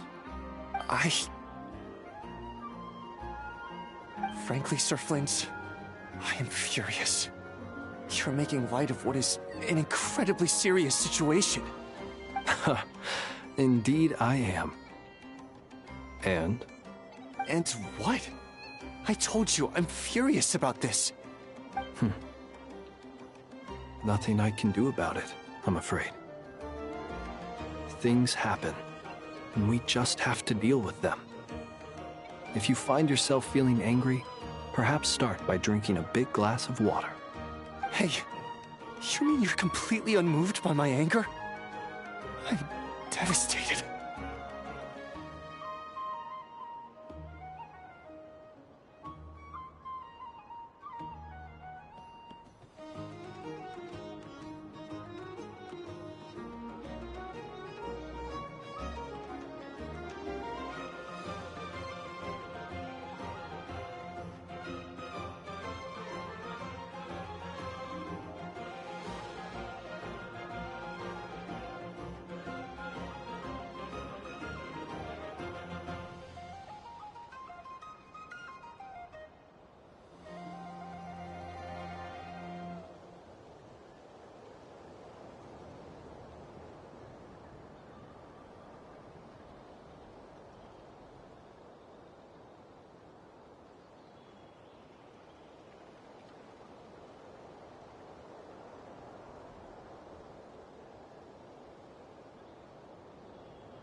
Then allow me to express my sincerest regret. Come by the lighthouse sometime. We'll catch ourselves a few fish, have a little barbecue, play some cards, and bask in the sun. Maybe I need to spell this out. Lean in a little, Flint.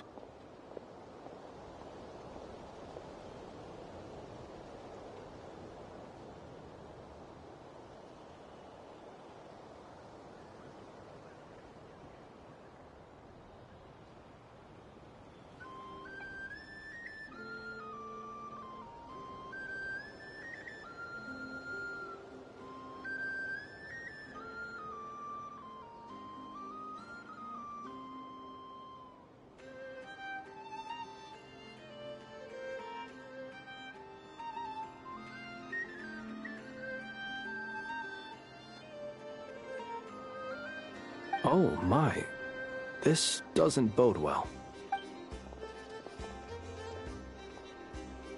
Word is that you were caught up in a real horror show recently. People were amazed that you returned safe and sound. They've been debating whether you're even human.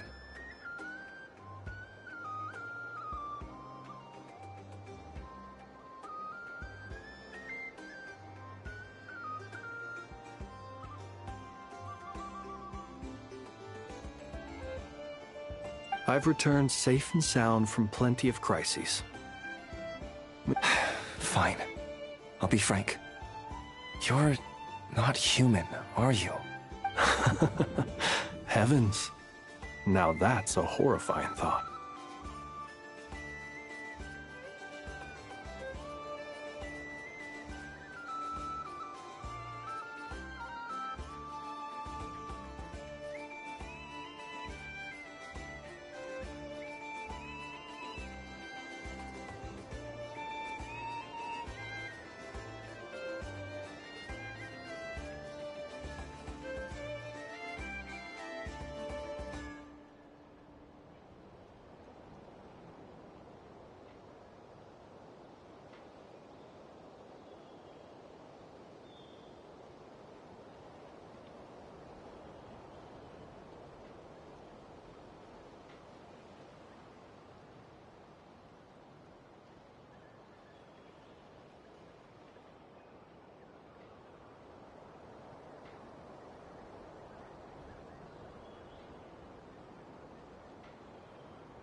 You know what? Forget it. We'll revisit this once it's all over. A sound plan. Albeit a little ominous sounding. Just promise me you'll come back in one piece, all right? Please pass my regards on to our colleagues. Tell them, thank you all for your assistance. Please put safety first as you proceed with the operation.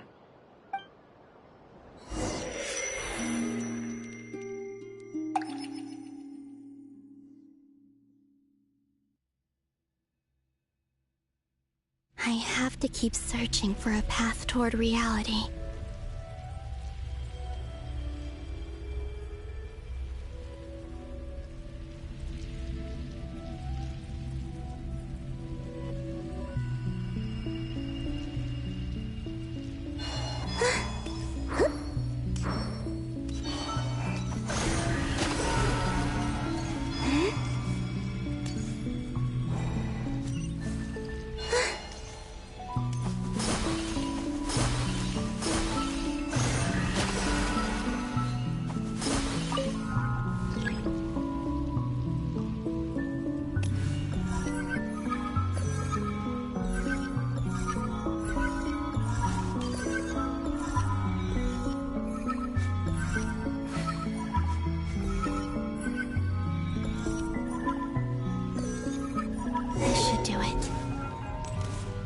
Two times I tried to influence reality in this space, it consumed a lot of Kuvaki.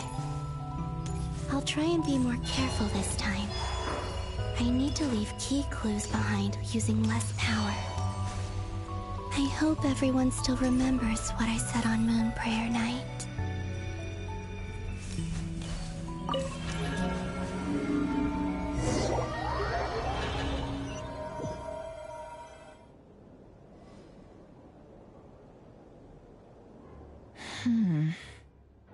Nothing here either.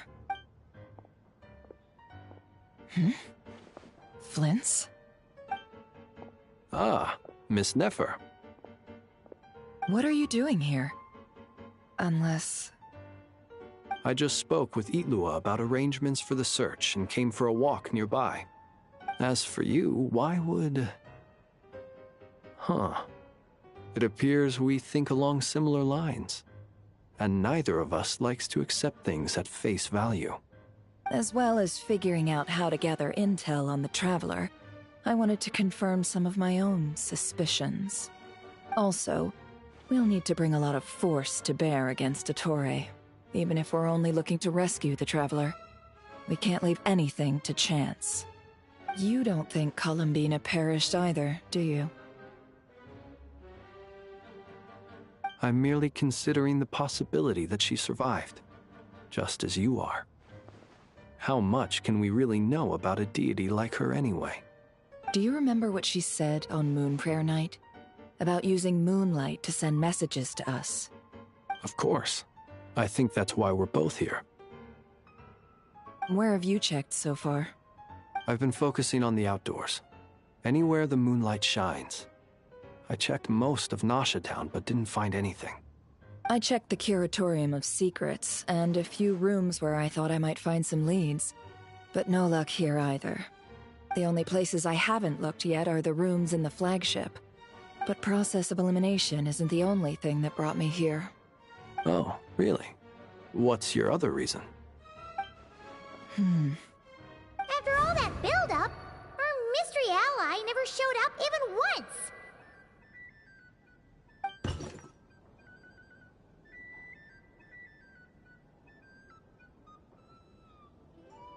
Huh? Am I imagining things?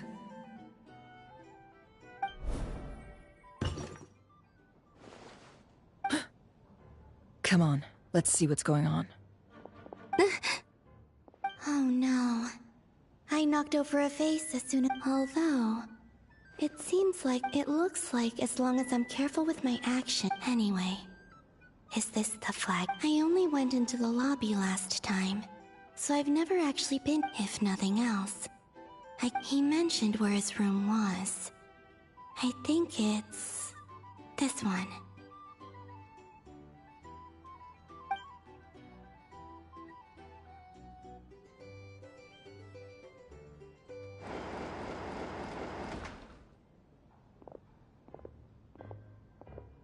The door is closed. But if this is anything like when I disappeared, then maybe...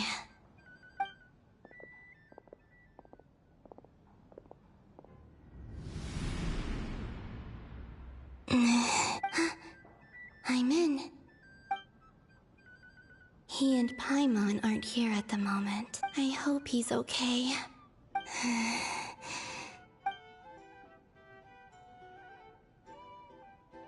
Please, Traveler.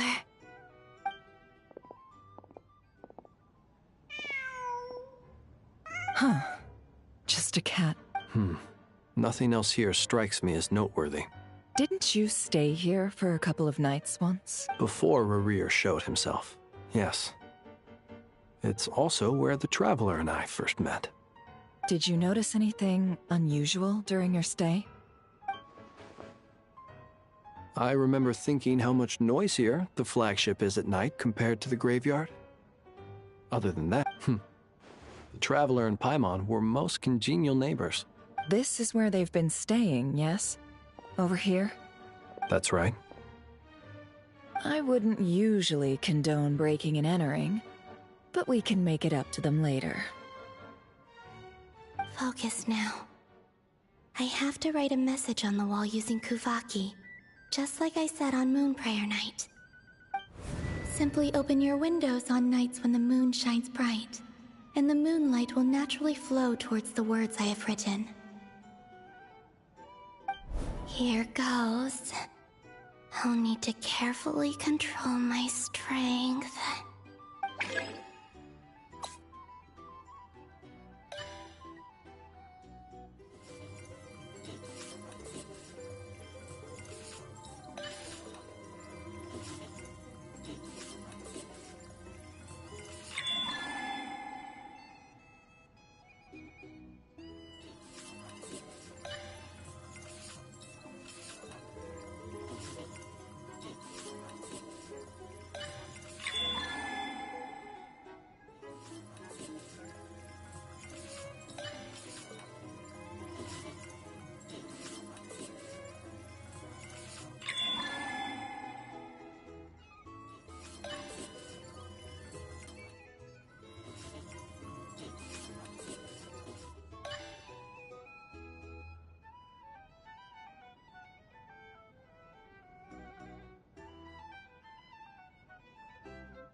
There's a...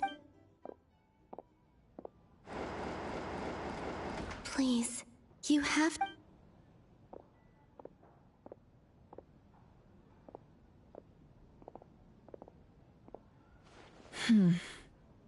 Well, do you sense... Unfortunately, no. And this place was... Not necessarily. We've only... Miss Columbina said she would leave messages at her friends' dwellings. Wait. What are you waiting for? Paimon. What's that look for? This is a victory feast. The Traveler and Paimon, but... Why are they You worried Paimon sick while you were out there fighting Rarir. So this is your chance to make it up to her, alright? Wait. So how did I end up here? Wait. That's it. Every time I've entered reality within this space, it's been at an earlier point in time. Every one of those points has been before and everything I've done to affect reality. Does this mean that within the moon's... Not long till Moon Prayer Night now. It's gonna be even livelier than tonight. Although, it's gonna be sad saying goodbye to the damselette. Paimon.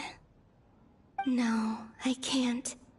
Even if and in any case, I'll... Instead, I have to find a way to... Wait. Even I hadn't thought of doing that before Moon Prayer Night. They'd never conceive of that possibility. Is there truly no other way? Don't lose heart. We'll find a way somehow. Huh? Oh, you say that, but if we wanted to go visit her, how would we make it through to the other side? We might not have all the answers now, but I'm sure we'll find a way one day. Guess someone's gotta be the optimist. The present. The future. That's right. There are still things I can do. What's your plan?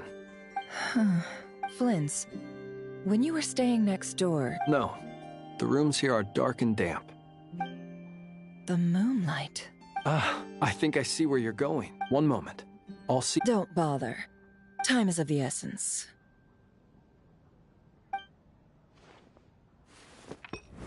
Time. Even if no one sees what I've written at this moment, I need to write down as much information... Huh? What's up with you? A little. Well, you should probably hit the hay then.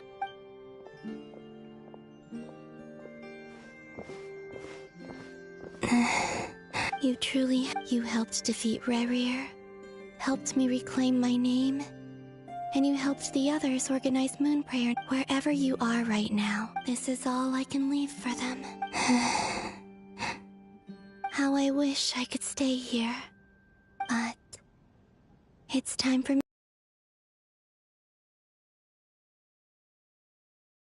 And if the opportunity presents itself, I will surely return to your side. Huh. Columbina. She's alive.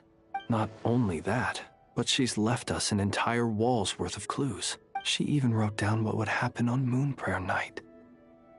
It's just... I am here. Time in this place flows backwards. I am constantly moving forward. It sounds like she's found a way to influence the past using Kuvaki. But her future is our past. So, these words have been here ever since we defeated the Ray hero Solnari. We just never discovered them.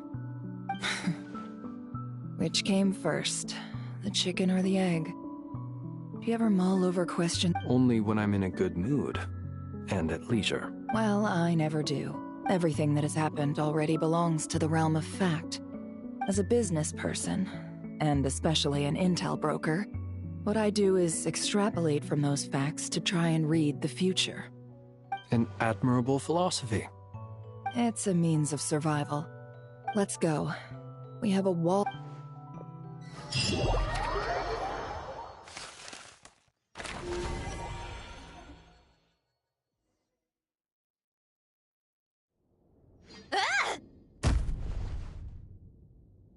It appears that the doctor's energy signature has changed to something similar to Kuvaki, but not like the Kuvaki we're used to.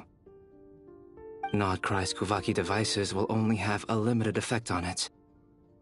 I can see why you've chosen to place your hopes in alchemy instead. Also, I must say these books are rather profound. My subordinates just shipped them in from Fontaine. Some of them are from the Narcissenkreuz Ordo. Some are incident reports from Petrichor, and then there's a few test reports for these junk machines.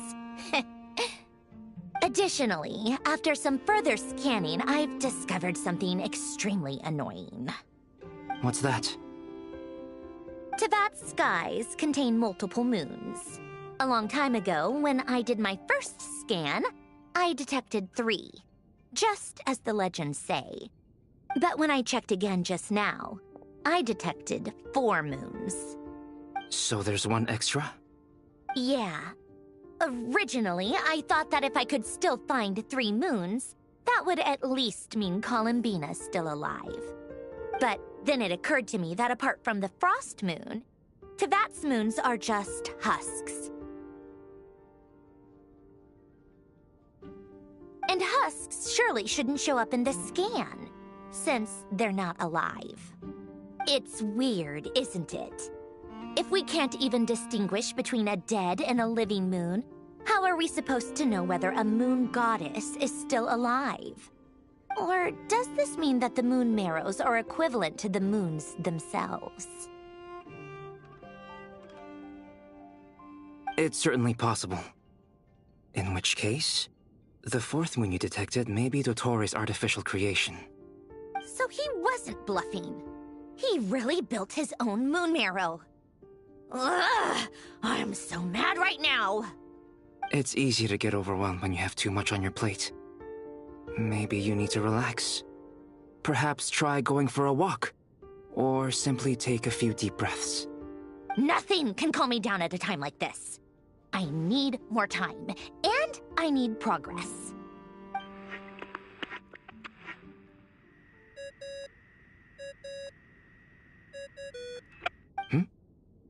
It's Mr. Orthants of the Narcissenkreuz. Then Moon Marrows. Now what? Oh, sorry if we're disturbing you. Might I ask what's troubling you? What do you want? We're busy. Are you still at the Curatorium of Secrets? Yeah. Look, everyone else is still out, so there's no hurry. Plus, I'm busy, so I would appreciate if you gave me some space. Even though we have crucial intel to share? Fine. I'm listening. Do you intend to share it via the Dodo communication device? Ordinarily, I would, but this is a unique situation. I think it's best that we discuss it in person. See you at the Curatorium.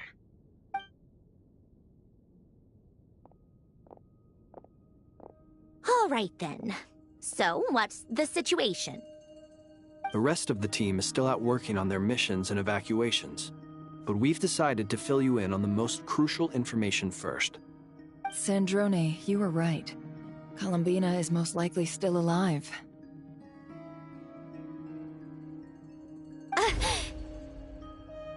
That's the best news we've received in a while. By a long way.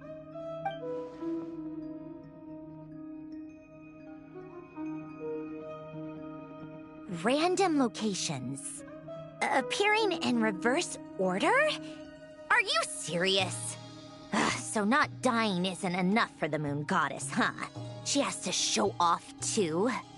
Anyway, does this mean we can deduce her condition from the Moon Marrows? Miss Androne, there's nothing wrong with simply admitting that you're happy to hear the good news. I'm not. And she's the least of our problems. We're facing a huge crisis. If she can't control the flow of time in there, she's just gonna keep moving backwards.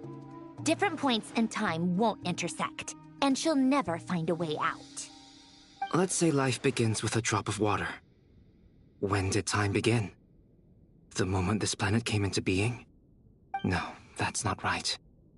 Her final destination would be the moment at which the space she is in was created. But it doesn't seem like we can influence that space from the outside world. So how can we help her? Also, if she's alive, Rarier and Thalindus might be too. But as far as we know, neither of them have come back out. That space may not have an exit at all. I'm afraid I must concur with Miss Nefer in this.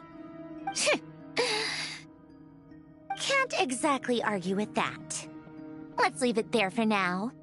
I've taken notes on everything you said. Will it help with your research?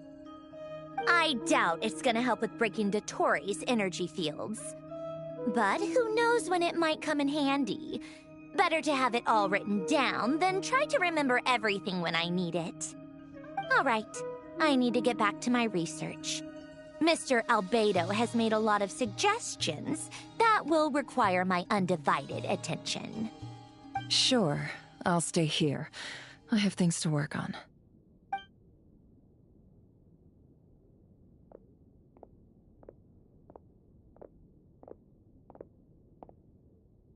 Paimon, are you there?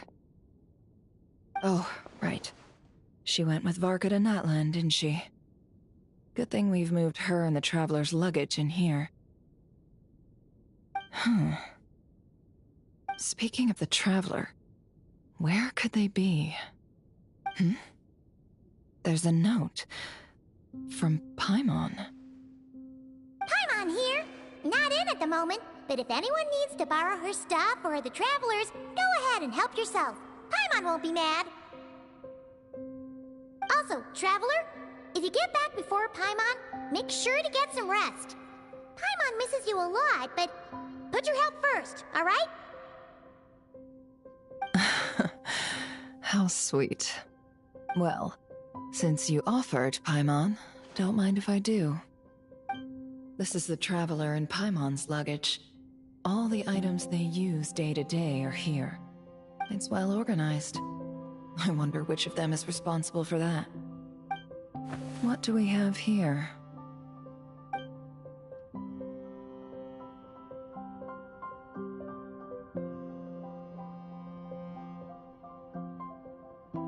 The camera captured a special moment that can only occur between people who are close to one another. You can really sense how the photographer feels about their subject. I wonder why this picture was placed outside. Is it because Paimon recently looked at it?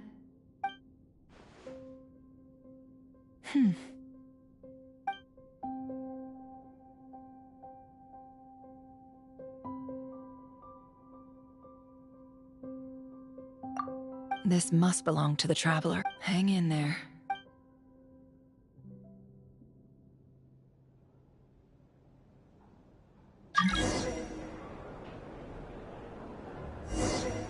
Polonia. Search keyword world formula and bring me all relevant books.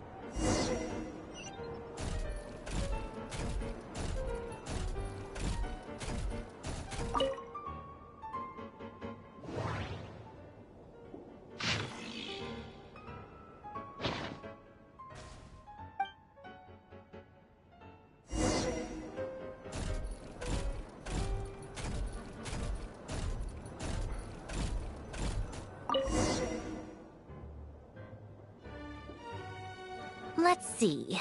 This one is on Tonki's sermon dictation concerning the apocalypse.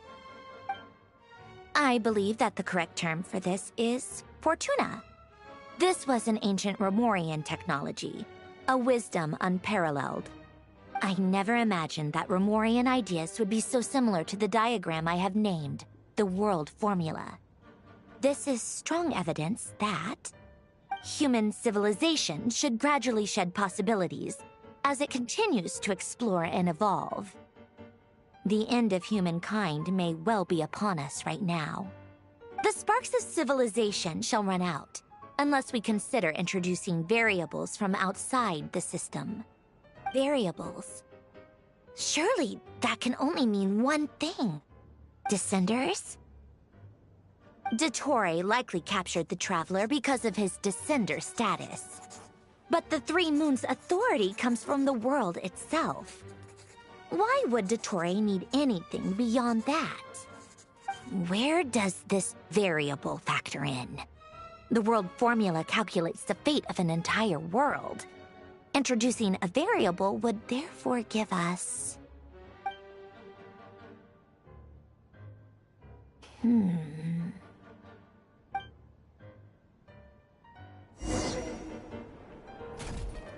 Polonia. Search keyword pathway and bring me all relevant books.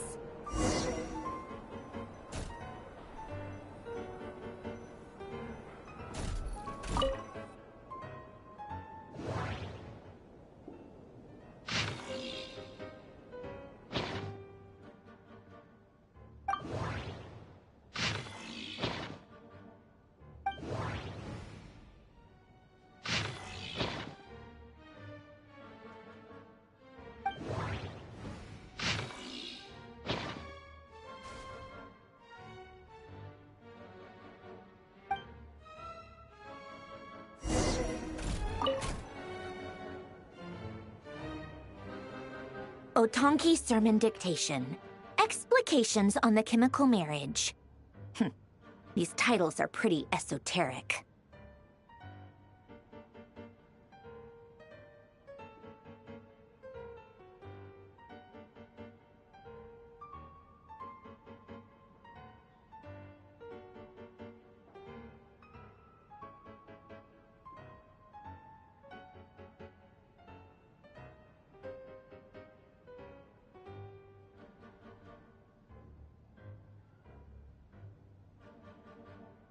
Observe and compute the pathway displayed in the guidance diagram. Deconstructing and reversing its effects could generate potential ideas.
So, it's one of Renee's draft lectures.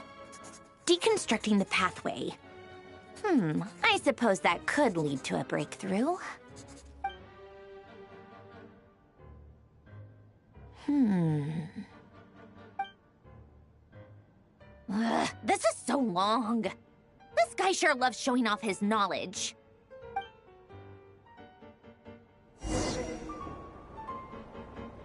Polonia. Search keyword tree model and bring me all relevant books.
Most of the experimental devices proposed by the Lilia Crucis Ordo are built based on the simple and basic logical structure of a tree model.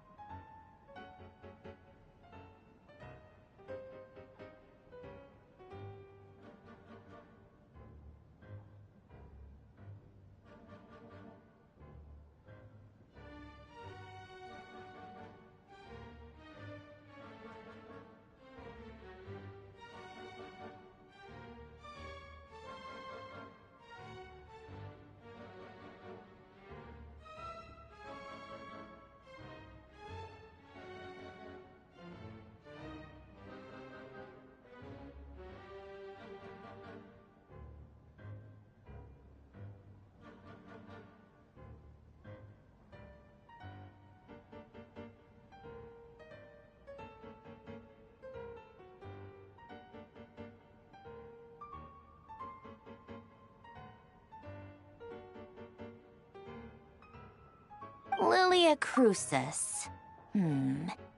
Guess they were trying to cover up the name of the Nautitzenkois Ordo? When Duke St. Germanus departed, he said, "It seems that there's no going back." Alas, he is only a genius when it comes to machines. In all other things, he is but ordinary. Excuse me? I'm sorry. That's just ridiculous. What kind of book is this? Great Detective Herlock, the Alchemist and the Clockwork Saint? Isn't this a novel? Come on. Still, the author swears that they knew Renee well. Whatever. I guess it's not beyond the realms of possibility that Renee would say nonsense like that on occasion. Memory, wishes, souls, and persona.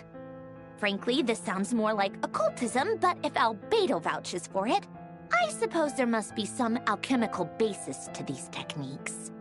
The way Alain Guillotin saw it, the world was comprised of machines.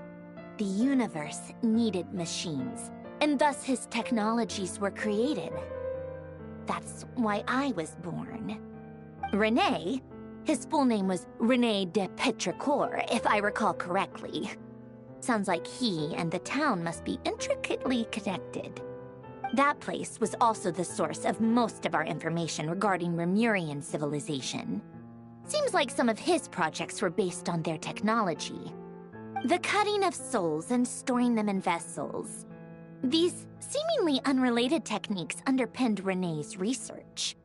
Assuming that the four orthants correspond to alchemical categories. The chemical marriage model? Alain would have scoffed at that. He never would have let those theories or parameters anywhere near his mathematical formulas.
What was Alain's view on Renee? I know he mentioned the name, albeit very rarely. Oh, now I remember. Alain's old notes are here too. They mentioned Renee once. Renee seemed most out of sorts when he spoke to me. A lack of sweet foods has dulled his mind, I should think. Either way, his words are not to be believed. Yep, that sounds like Alain. My subordinates actually did a half-decent job digging out all these materials. Makes a change. Good for them. Some of Alain's old files are completely consistent with these records. He must have gotten them from the Tower of Gestalt. I never knew he got his hands on Renee's records that early. Heh, he may have kept them, but he never even attempted to use them. Didn't believe a word they said. Come to think of it, Renee's world formula was filled with calculations of constants. That shows he believed that the fate of the world to be predetermined. As for Alain... it's been too long. I forget what he said. What would he have said? A guy like him, fervent believer in machines, but not headstrong enough. The world can be changed. It is worth persevering. Yes, that's how he used to think at least. He created that procedure to save this world. Yet the scale of the world's fate proved too enormous. The result was beyond his ability to calculate. He died having never seen the outcome. And there I was, left behind in the ashes of his dreams. Did you really never take a close look at Renee's research? Or did you read it, but deem his philosophy incompatible with your model? The very thought of trying to incorporate his ideas probably made you feel sick to the stomach. Well, don't worry, because there's a whole new category of lunatic in town. Next to Dottore, every other madman looks sane. You once asked me what I wished for. Should have asked him instead. He's the one pining for things you'd sooner die than witness.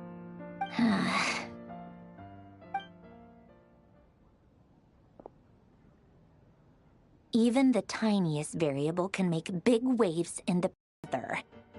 Now, search between these two extremes. Then, the construction criteria. Variables.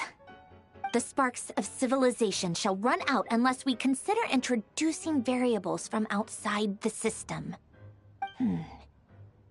Input variables.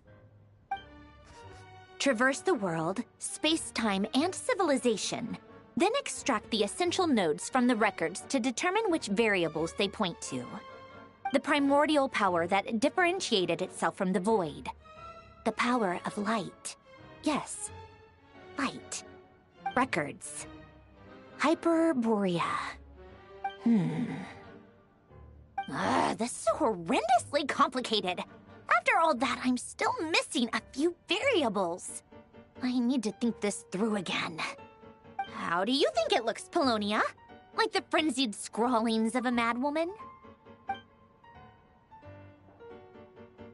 Fine, keep it to yourself. It's not like you can talk anyway. I'll assume you gave it a passing grade.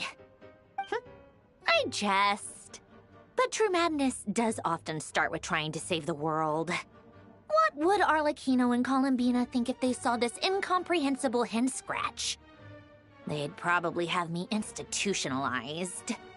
So would Rosaline. She's been dead for a while now. When I close my eyes and think back, I can still see her face.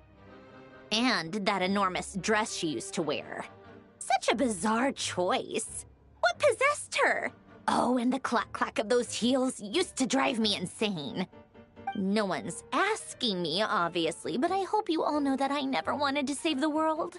I'm not crazy. I don't have delusional ambitions, and that's a clinical fact.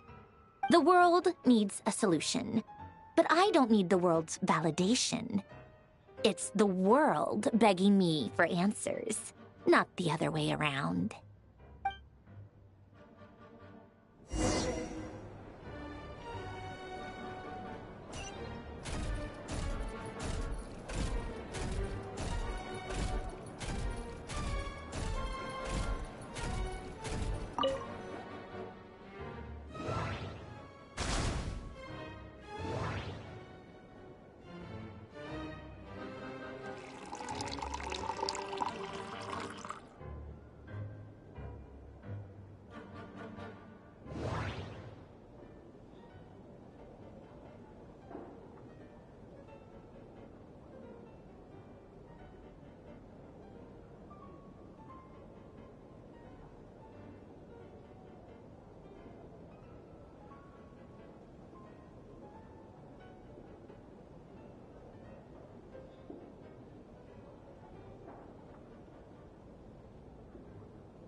Oh, cookies to go with the tea. Let's see. They must be from that person who brought those documents. I see they're from Hotel de Boer. Something's written on the box. We are proud to present this homage to the Fortress of Meropede's fun-filled mill collection system. Fortune cookies. Have a lucky start to your day. Sounds like a dumb gimmick to me. Be early to bed and early to rise. Get plenty of sun and drink plenty of water. Then things will surely go well for you.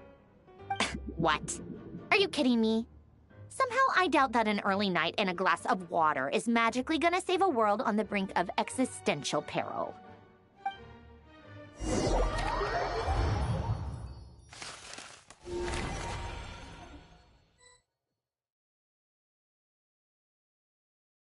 Lady Arlecchino, word has reached us that Lady Marionette's troops are all in position. They are ready to act as soon as the order is given. Excellent. The only thing is, they are fewer in number than we expected. It looks like many of them must have lost their lives at the hand of the monsters released by the Doctor. Can't be helped. Allow them to join our ranks, and keep in contact. As you wish.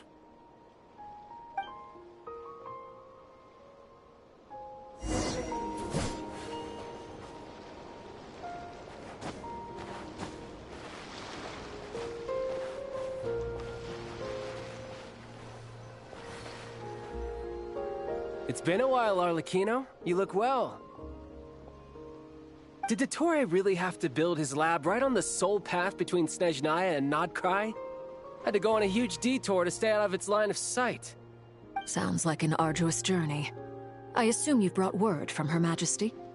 Of course, all part of the job. Firstly, the Tsaritsa has authorized Fatui Internal Affairs to review Dottore's case. They will reach a formal verdict on whether he has turned traitor and whether he poses a threat to Snezhnaya.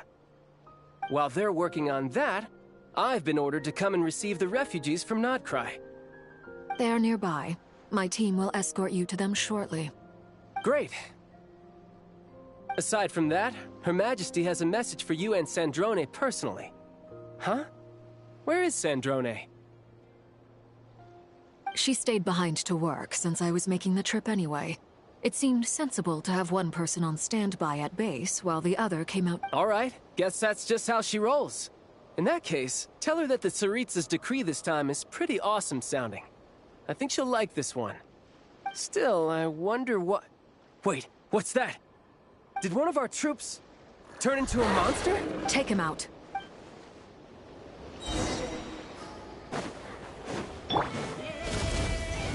Shouldn't let your guard down. Transfixed! You've gotten stronger, Arlecchino. Nice! Stop that right now. I appreciate the praise, but I am not fighting you today. I knew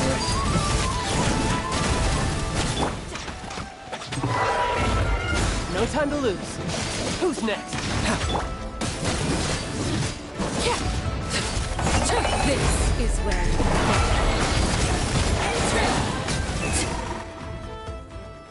I can't believe it. He was a living, breathing human one moment, and the next... Another fine piece of work by our dear colleague, I'm afraid. What in the world has been going on in Nodkrai? A lot. But long story short, Dottore stole 2 moon marrows that should have belonged to Columbina, then built a 3rd moon marrow of his own to concentrate the Trilunar Authority in his hands. What? What do you mean he built a moon marrow? People build roads and houses, not moon marrows. What's his next DIY project? He's gonna build a god? You could stand to be less surprised. We are harbingers. The work we are engaged in makes the creation of gods seem mundane by comparison. I tell everyone who asks that you once crossed swords with Rex Lapis while serving as a key supporter for Rosaline's plan.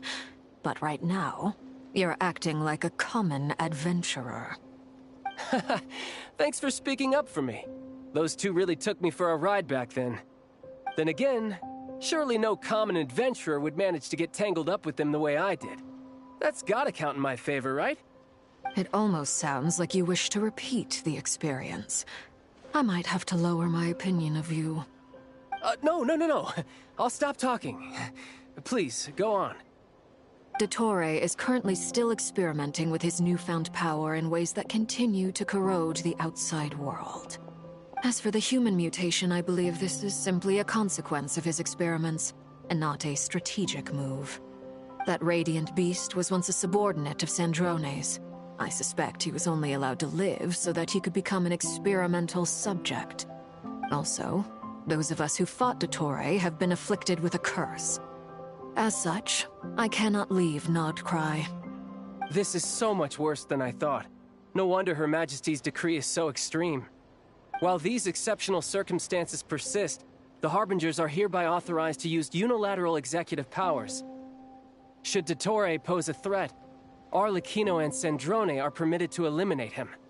My thanks to Her Majesty. I will pass these good tidings on to Sandrone.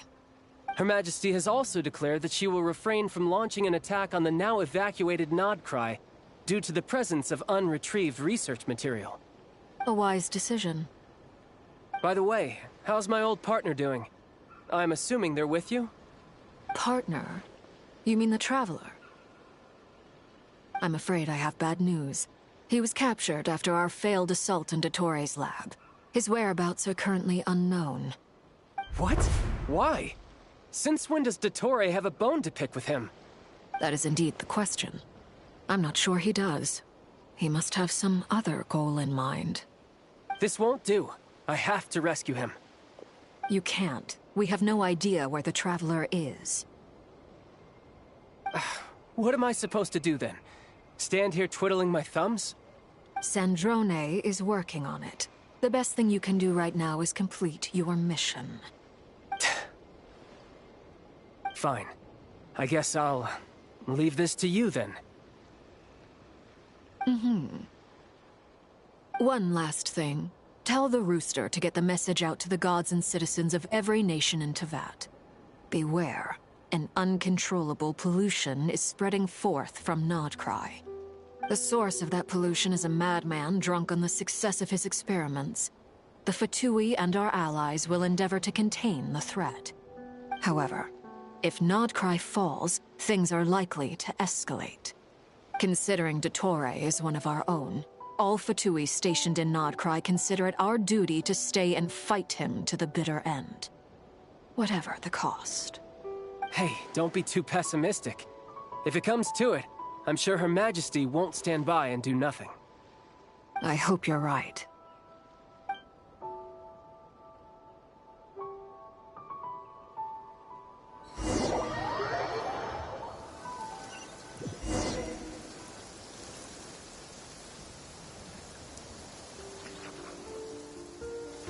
You're right on time. Thanks. Hey, do you think I'll get that gliding exam exemption? I made sure I was on my best behavior in Mondstadt.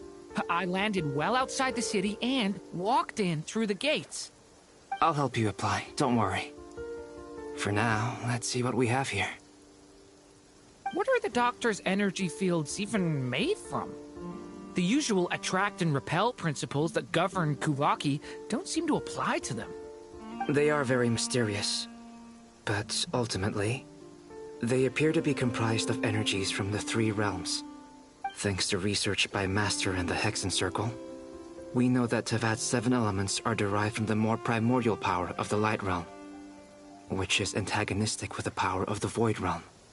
Since you have the power of the Dragon Durin within you, I'm sure you can already tell that this energy field contains no abyssal energy. That's true. It's not abyssal energy, it's something pure, wild, and untamed. I've been thinking about something. Do you still remember the device that Dory supplied from the Academia when you and Miss Columbina fought Rarier? That was one of the most marvelous feats of ingenuity I've ever seen. The design, the craftsmanship, the material selection. I couldn't fault any of it. Not to mention the operating principles. Surely the most ingenious feature of all. Dory didn't go into detail on how it functions, but I have a working theory. The clue was that Miss Columbina was somehow able to use the pyro energy that you provided, despite the fact that, as a moon goddess, she should only be able to use light realm energy in principle. Now, All elemental energy is, of course, derived from light realm energy to begin with. Hence, I suspect that the device works by restoring elemental energy to its original state. This presumes a theoretical model of the 7 elements akin to that of light refracted through a prism. Perhaps it is no mere analogy. Maybe there is indeed a prism in this model. I almost wonder if the idea for the device was conceived based on direct observations of said prism. It would explain how such an ironclad design concept was achieved. It is at once a masterwork of engineering and a groundbreaking application of the Academia's latest elemental theories. I suspect only Lesser Lord Kusanali herself could have devised such an ambitious technology. But back to the energy field before us. If this is pure light realm energy, its relation to elemental energy is one of integration versus division. Or you could say that the former contains the latter. Could this mean that elemental energy can dilute the power of the light realm? Should we give it a try? We should.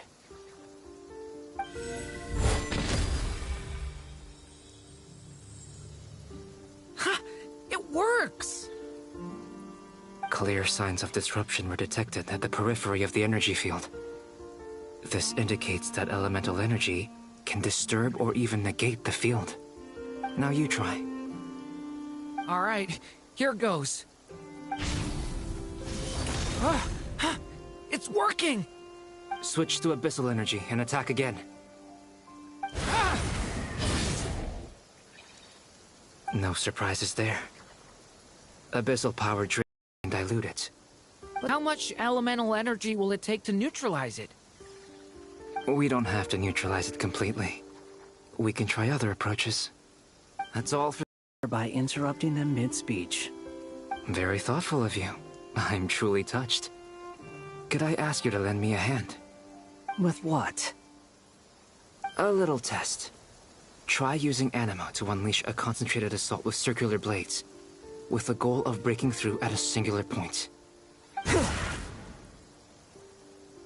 Nice! This time it tore through the field. Tremendous. This is a major breakthrough. Should we go through? We probably shouldn't risk having mutually antagonistic energies in such close proximity. Durin, you stay here and watch the entrance. Hat Guy and I will go in to investigate. Sounds sensible to me. Keep your eyes peeled, Durin. Don't worry, I got this. You two be careful in there. Just give me this. What do you mean? Signal. It's based on a new alchemical concoction I developed last month. When 2 bottles of it are smashed on the ground together, they emit a blinding burst of light. If it comes to that, remember to shield your eyes with your hat. Glad I asked. Thanks for the head.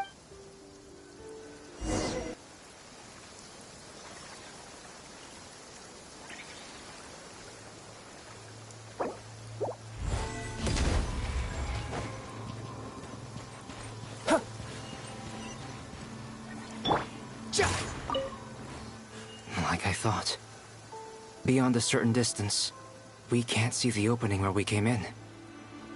Maybe that's to prevent people from escaping. Sounds like Dottore style to me. Not much has changed. Things are and they're not breathing. We can only assume they're dead. But there are no visible wounds. Also, there's an... It's watching us. That's...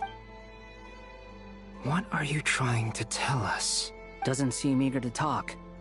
I guess maybe it's just an animal after all. Let's keep looking around. Sun rises.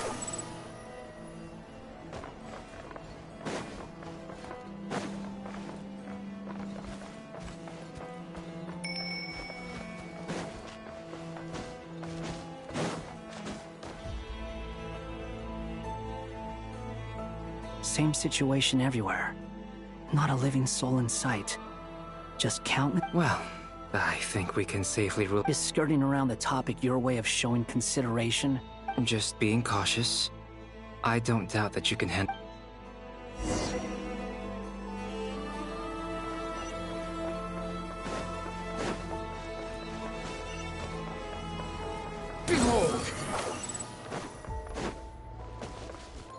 Careful. Please. Help us. Please. Over there. I hear a voice.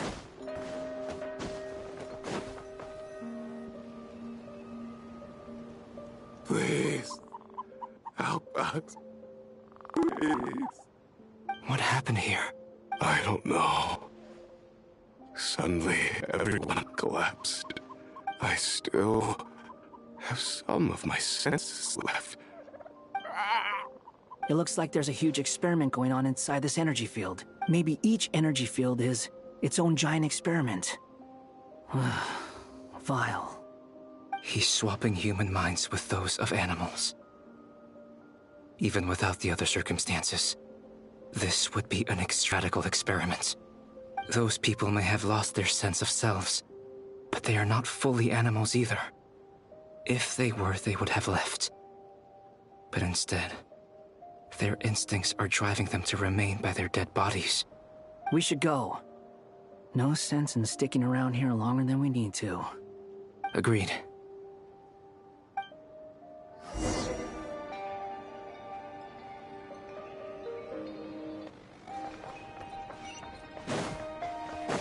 Behold!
Squall and Fury.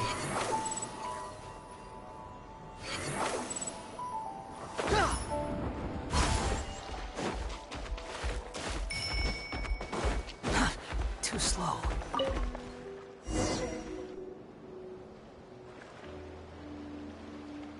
Ah, you're back! Everything okay? We saw some things that take a strong stomach. Otherwise, we're fine. We should share our findings with the others.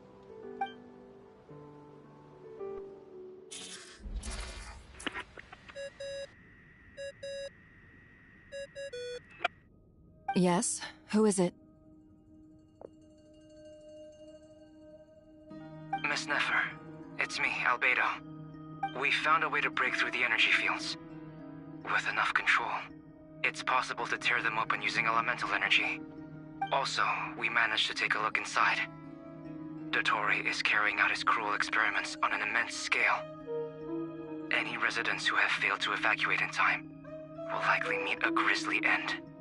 Sounds like he's living down to our expectations. Might I ask how things are proceeding on your end? I'm just about to get started. I'll be in touch once I have a result. Understood. Stay safe. I will.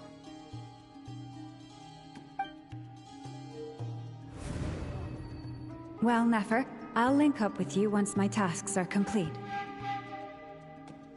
What makes you think I'd need you to do that? I'll need it. And considering the way you approach certain matters, I think you'll be better off with me present.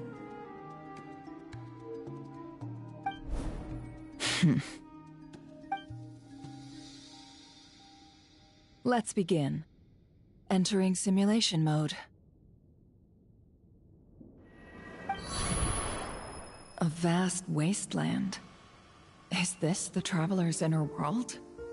I was expecting something more vibrant, to be honest. Wait, someone's there. What are you looking at? In that case, I'll look at it with you. I want to know all about everything you've seen and experienced. Is there somewhere I should return to? Or should I stay here and be the hero everyone says I am? I don't dislike my current life. Roaming the land, fighting battles, accomplishing missions, earning a living, looking after Paimon. It's not so bad. I guess the only thing that's missing is that you're not here with me. This is the conscious layer, which contains a person's true feelings. It is filled with both longing and kindness. I suppose anyone who lives long enough ends up wishing for someone who can't be there. Maybe it's the only way we can feel truly alive. Time to delve a little deeper.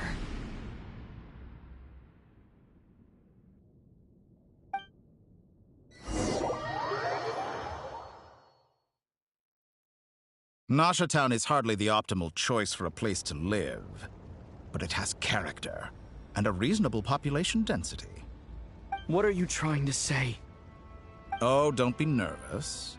I was just thinking where might make a good starting point for your journey. Perhaps I should send you further afield. Conria, perhaps. Conria ceased to exist long... Once again, you fail to understand the possibilities that the Tri-Lune creates. Anything that has existed in the past, I can now recreate. You simply do not wish to see that happen. That might be because you miss your sibling and fear getting answers that you are not ready to learn. If we are to collaborate, we need to maintain an amicable... Oh no. What are you...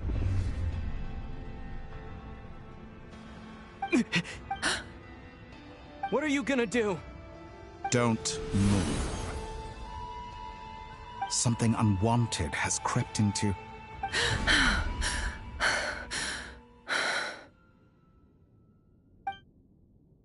Did you save me? If I hadn't cut the connection, Dottore might have caught you from the other side and destroyed you. This was a good idea, but once is plenty. You were exceptionally brave. Excellent work. Thanks, but now's not the time for that.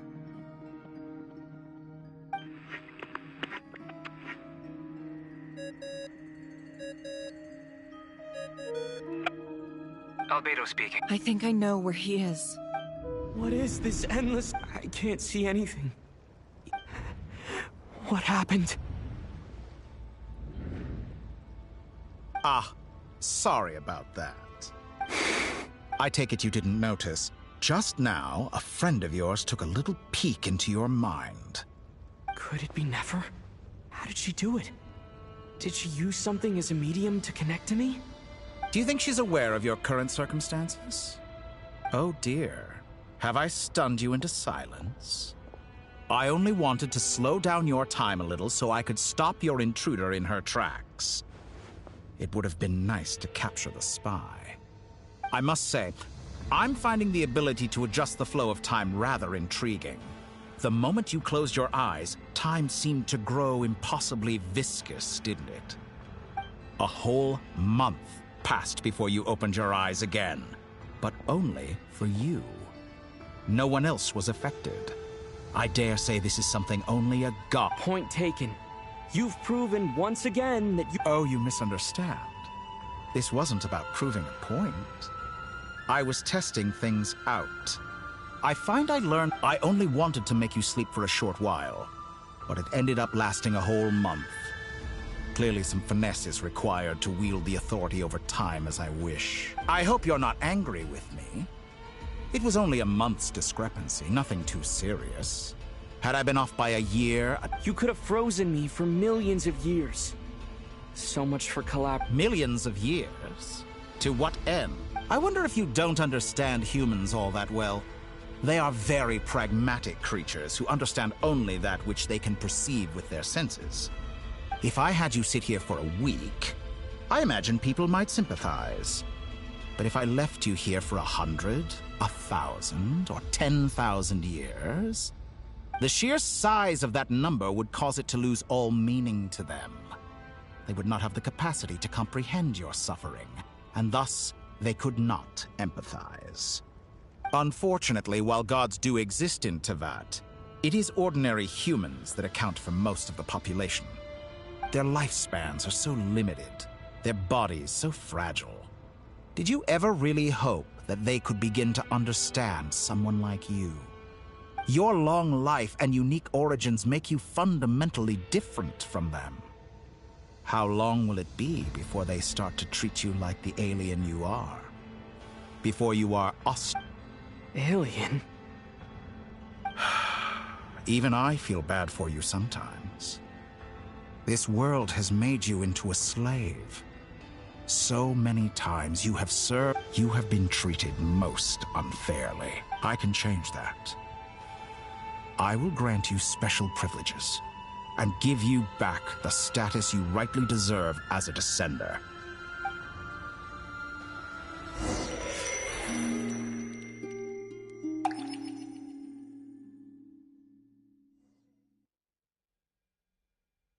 I've entered the past 3 times at this point. For instance, beyond each point being further back in time than the last. So far, the common thread linking all 3 scenarios is that the Traveler has been present. But it's more than that. I know I sensed something familiar around him. What was it? I'll keep this question in mind as I carry on.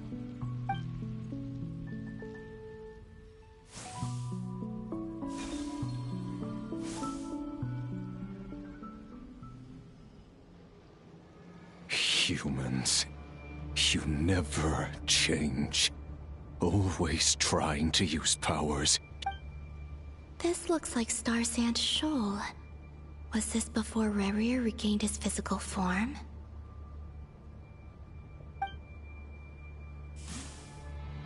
You've messed with the cannon again, huh? Sorry, but... The cannon. That's right. And right after that, came an ominous... My body was once torn into countless pieces and hurled into the swirling chaos of time itself. But even so, my life and will were not extinguished. I wonder if I could try to prevent his resurrection, but how would I do it? Traveler, behind you! Look at that light! No, I won't. He's using the Kuvaki shield, like I taught him. Is he going to use it to block the cannon's beam? He's strong. He's the island. The Frost Moon sign. A question, if I may. Kind Miss Columbina. When the cannon's Kuvaki beam was deflected earlier, I saw several bolts of energy streak toward Hisi Island, only to be blocked. Did you also have a hand in that? Maybe that really was me after all. Well, future me. But I don't know if I have enough power left.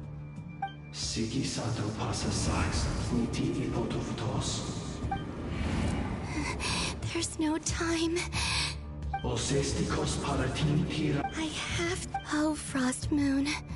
Oh, great land. If you can hear me, if you can sense my call, then please, heed me once more!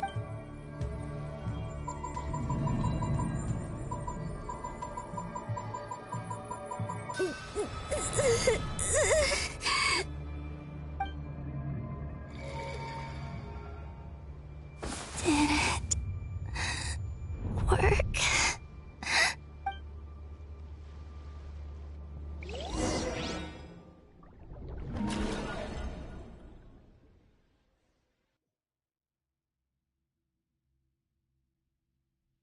Hey, wake up. Hey, did you... Columbina! Oh, good morning, Sandrone. It's 3 in the afternoon, actually. And could you kindly not use my quarters as your personal nap room next time? But I feel so safe here. And your coffee, right? It's so bitter, but it's... That's because it's a Fontanian recipe. I had a little free time today, so I made a batch. Rosaline will be here shortly, but if you really can't wait, I guess you can go ahead and... Hey, at least let me finish before you start eating! Or did the rules not apply to you because you're the high and mighty moon goddess? These are so tasty. Of course they are. I made them. I was worried they might contain traces of machine oil. What?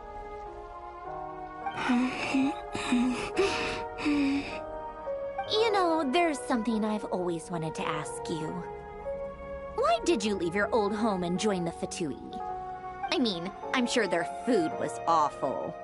But there's gotta be more to it than that. Well, life there didn't go quite how I imagined. What were you expecting? You're a god.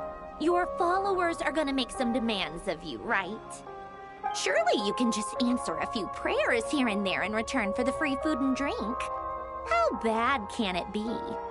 Well, would you help other people just for free food and drink? The doctor told me that you were created by a great mechanic, Lord something Fisher. The Lord Artificer. Ugh, some people can't keep their mouths shut. Oh, Lord Artificer. And didn't he have something to do with the, narcissist? Narcissenkreuz Ordo. Yes, that was it. Narcissenkreuz Ordo. So, would you try to fulfill their wishes? You must be joking. I wouldn't go even if they paid me. I don't even know them. Exactly. Well, I felt the same way. I did not know the people who made demands of me. What do you know? We're on the same page for once. In his later years, Elen did ask me if there was anything I wanted to do. If I had any wishes of my own. Well, I don't. And I'm not in any mood to fulfill someone else's either. Who's Elen? He was the... You know what? Never mind. You're not gonna remember. Anyway, the point I'm trying to make is, neither of us is the self-sacrificing type. Let me ask you this. What sort of place would you like to live in, if you could choose? A place where people don't ask me for things I cannot give them. Where they don't worship me, or fear me, but just want to chat with me like a normal person. I'd also like the freedom to come and go as I please. And ideally, it would be somewhere with the smell of coffee and snacks. Not to burst your bubble, but no such place exists in the world. Now, take your snacks and scram.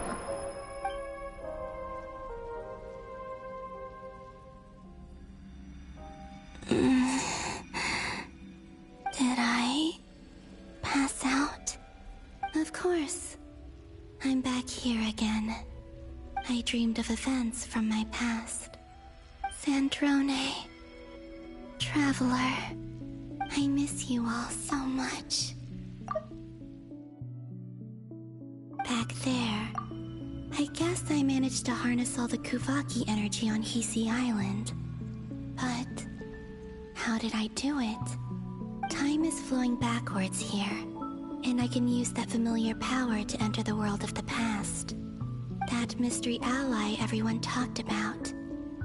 It was me all along. I can sense that there isn't much more power remaining up ahead. What lies at the end of all of this? Will time keep flowing into the past? And will I ever find my way back?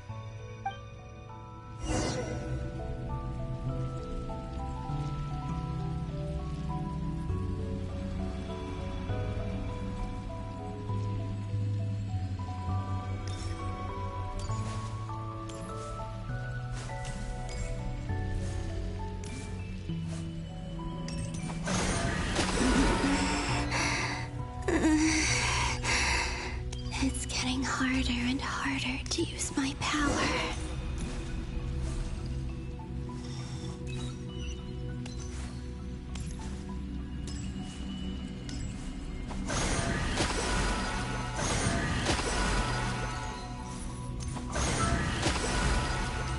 I'm no match for the Abyss in this state. I need to avoid the contaminated fragments.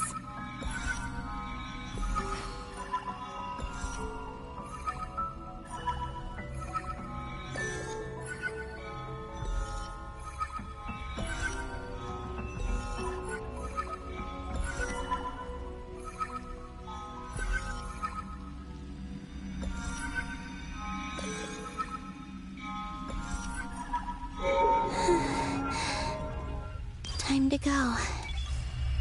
I wonder where I'll find myself this time.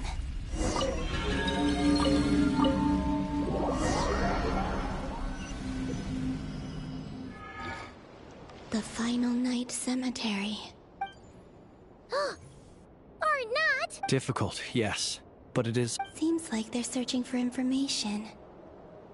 Was this my doing too? To expose the true intentions of this Rerir, we need to dive into Notcry's history. Are my actions changing the past? Or are they simply completing a process? Is all of this inevitable? Or am I the one making these decisions? If I choose not to help them now, will it change how things turn out? Hope we don't land on our heads then. They're my friends. I can't not help them.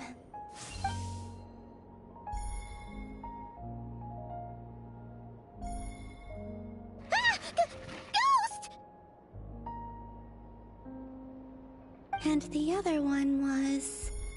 here. Hey! Another file's moving!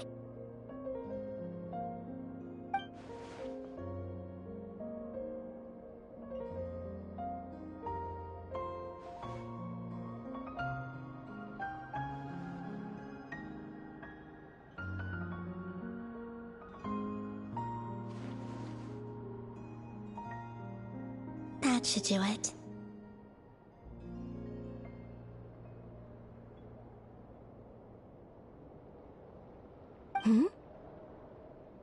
Luanatar? You can sense my presence? Wait!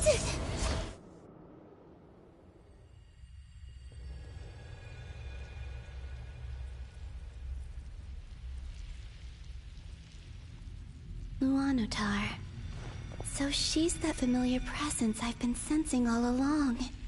She's always been by the Traveler's side. That explains why the Traveler has been there each time I've entered the past. But why Luanatar? Is it because she has a connection to me as the Moon Goddess's familiar? If so, why not any other Kuhenki? That's...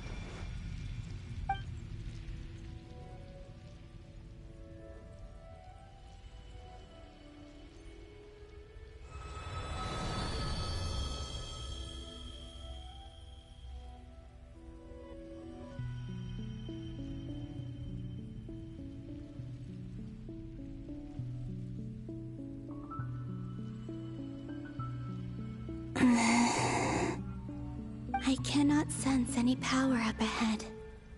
Just a void, stretching out into infinity. This is likely my final chance to enter the past. It's now or never. I have to find a way back.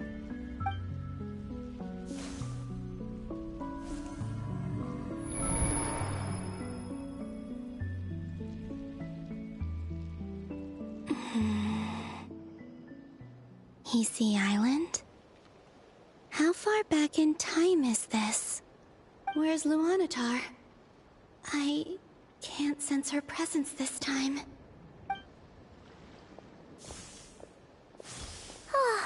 Seeing Anafa and Aino reunited like that sure was heartwarming. Traveler, Paimon. No, stay calm. I don't have much power left to change things. I don't even have that much time left here. Think, Columbina. How do I find a way back? A way back... to where? Do I go back to Moonprayer Night? Or to the future that followed? And if I return in my current state, what will become of me then? Dottoro's actions that day proved that he'd been planning that for a long time. He had already seized the power of 2 moon marrows before capturing me.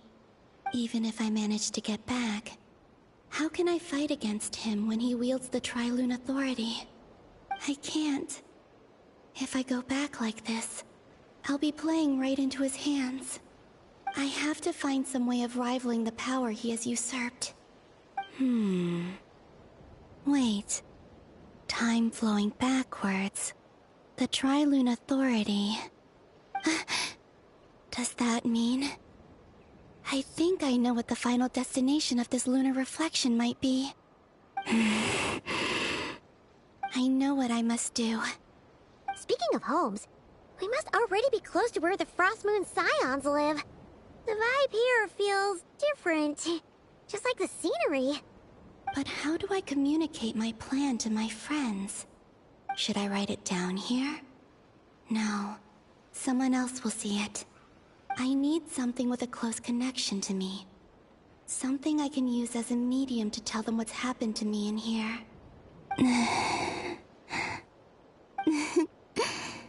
Now it makes sense.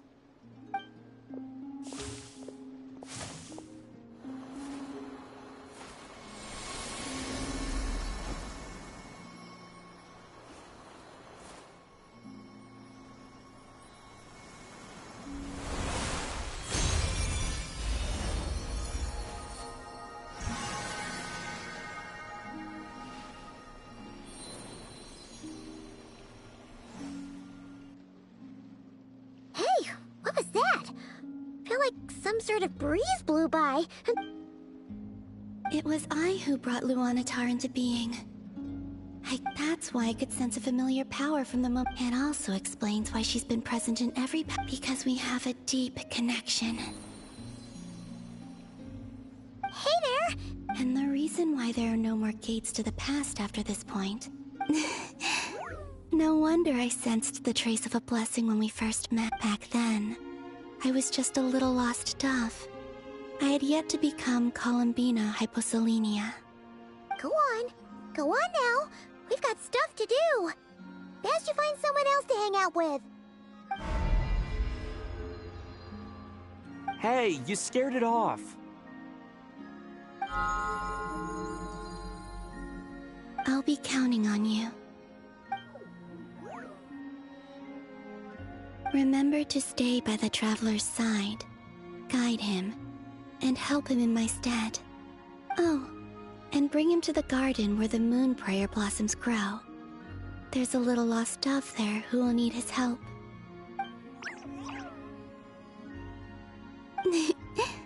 Go on.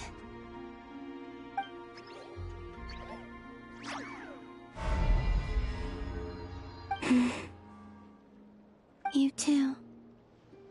Go and live your story. As for mine must go in a different direction.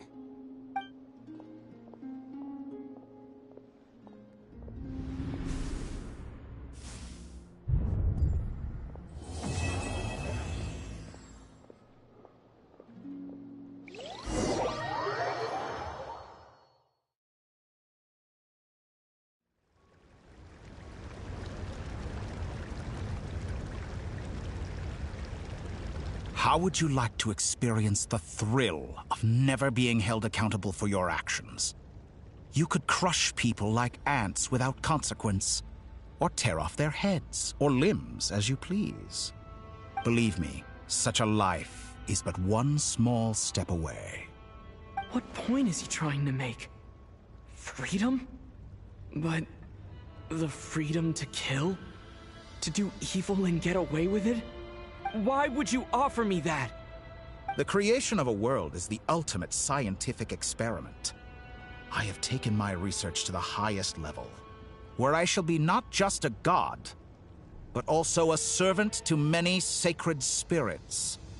I shall heed the truth and perform holy deeds. A god's laboratory is the perfect playground. But it needs the right occupant to explore its full potential. Mortals are found everywhere one looks. Not so with Descenders. I'd prefer my first guest to be a distinguished individual such as yourself. And I know you could make the most of the opportunities it offers. So the condition for entering the new world is to take innocent lives. The same dilemma that Rerir once faced. Could I really bring myself to kill others for my own benefit? Rerir did. And look where it got him. Have you made up your mind? I can't do it. Your playground is no place for me. You're putting your hopes in the wrong person. But we both know I'm not quite the hero you say I am either. I have my own reasons for the journey I'm on. And they aren't all selfless.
You've grown a lot since we last met, but there are still things you are unwilling to compromise on. This will only hinder you. Why don't I lower my requirements a little as a gesture of goodwill? I'll give you a little time to learn to be a less noble soul. That'll make things much easier for you. I really doubt I could live that sort of life. And yet you already sound less defiant than a moment ago. The benefits appeal to you because you can read the signs of the times. Why don't we return to my research facility? Your last visit was so rushed. There is much that I have yet to show you.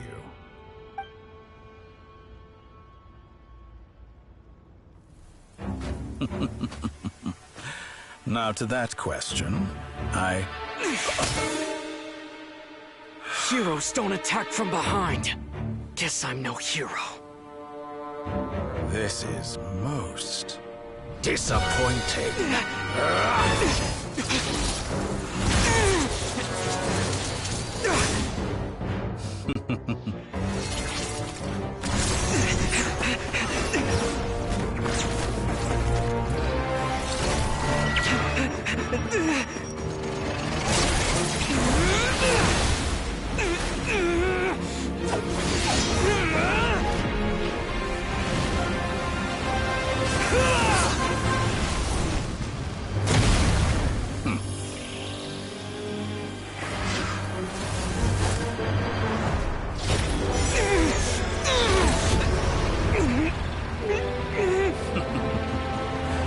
Now then.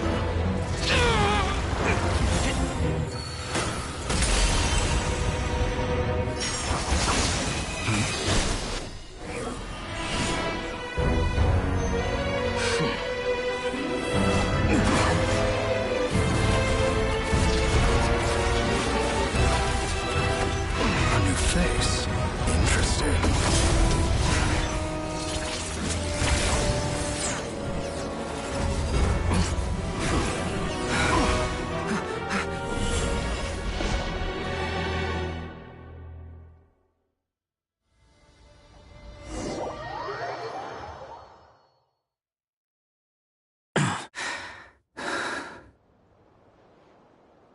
You're still gonna call me Hat Guy after that, huh? I didn't see anyone else in there who needed saving. It's nothing. I'll be fine. Why are you looking at me like that? Is it that shocking that I'd come to your rescue? I owed you a favor back in Sumeru. Now we're even. Distracting Dottore was tough. I won't lie, he's not gonna fall for the same trick twice. That was my one shot. I'd hoped to use it to take him out. Ugh. I never wanted to obliterate someone more than I do right now. Dottore doesn't recognize me, but his segments were originally made based on an analysis of my operational principles. I expect it's only a matter of time before he figures out what I am. So Dottore doesn't recognize Wanderer because he deleted himself from Irminsul. Did he really miss his only chance for revenge by saving me? Why the long face? Hey, I'm not blaming you, okay? And I'm not complaining either. Rescuing you and killing Dottore are equally important goals. Everyone would be pretty stuck without you. It's best you live to fight another day. How are you holding up? Are you all right? Hat Guy said to put safety first, so we agreed to run as far away as we could after leaving the energy field, and only meet up once it was safe. You don't look injured. It seems that Dottore didn't do anything to you.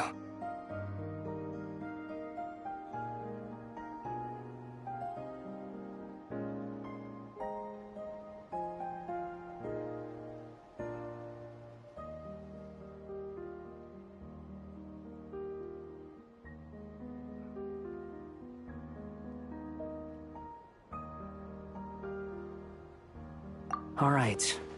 Rescue operation complete. Let's head back. There's a lot more work to be done before this is over.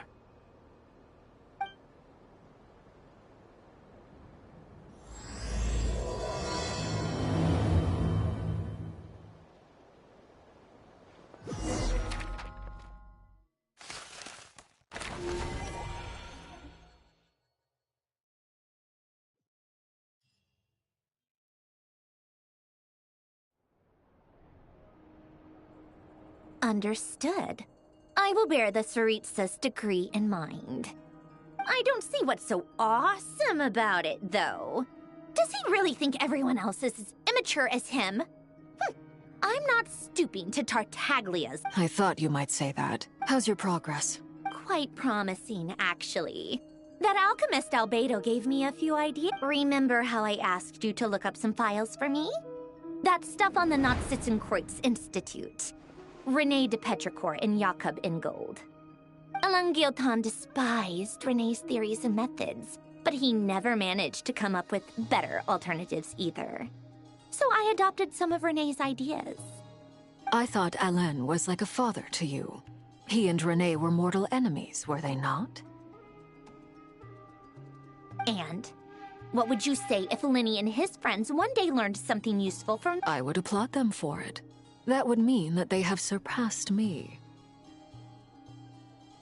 For all we know, Alain Guillotin might have thought the same thing. Not that it matters, though. He's dead, and I'm alive. So it's my call to make. Once you die, it doesn't matter how great you were in life. Hey, come on out. Huh?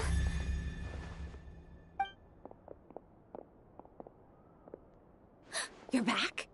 And your head's still screwed on? And you still have all your limbs? What does it look like? Way to keep your composure, madam. Excuse you. Glad you're okay. Yes, it's a huge relief. Worry?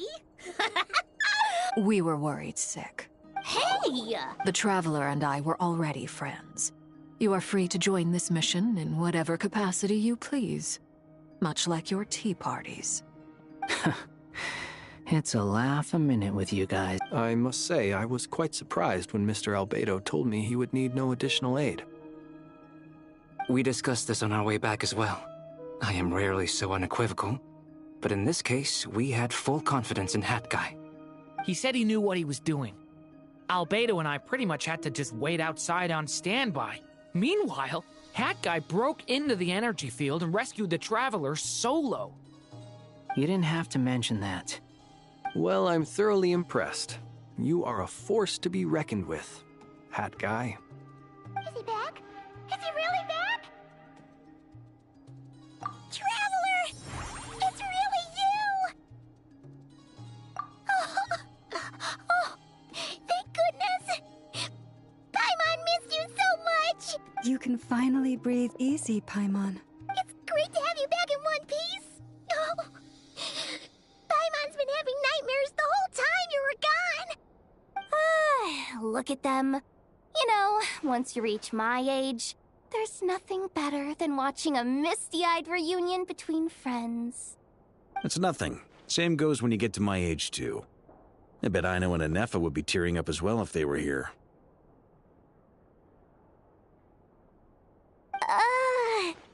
Vark. Oh, yeah, good point. Hey, your eyes are looking a little red and puffy. Come here. Let's hug it out. What? Ew, no. No, thank you. You're not my dad, okay? Knock it off. Everyone, I'm sorry for all the trouble I caused you. But the silver lining is, I didn't come away from this ordeal empty-handed. While I was being held captive, I learned a lot about Dottoro's current capabilities, and what he plans to do with them. Allow me to explain.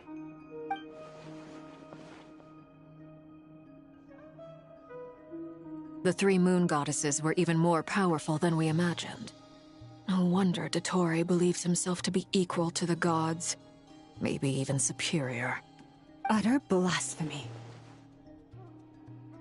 While everyone was gone, Nefer and I made an interesting discovery, and I believe Miss Sandrone has something to share too. Ma'am, perhaps you could do the honors?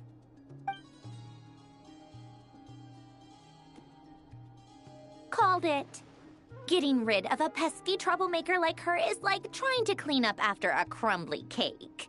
Our next step is to find a way to bring her back. A place where time flows backwards, with no destination in sight. Surely it must have been created for a specific purpose. But I fear the answers are buried deep in Tevat's history, held by great powers beyond our reach. It sounds like she's on a specific path through time, just traveling in the opposite direction to us. The question is, where does that path lead? Or will it keep going to infinity? We considered that question as well. Strictly speaking, time is not infinite. Indeed not. Every road has an end. Nicole! You sure love quietly sneaking in mid-conversation. I do, in fact. It's something I've always done at our mages' tea parties. Quiet, mysterious, and persuasive. You wonder what lies at the end of her road. Well, just as the world has a beginning and an end, so too does time. And so, the end of the road is the moment that Tevat was born. But where Miss Columbina will end up along this road, that depends on where this particular river of reverse time began. What about the original moons and the moon goddesses? Do they have a beginning too? All things do. In the beginning, no moons adorned the sky. It was the Dragon King Nibelung who raised the 3 moons into the heavens, and thus were the moon goddesses born.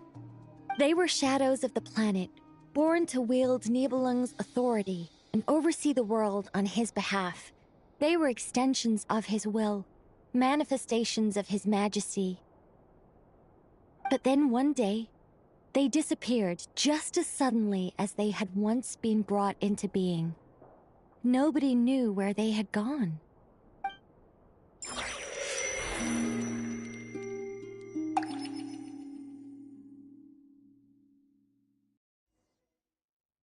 Like I thought, no more paths back to reality have emerged since.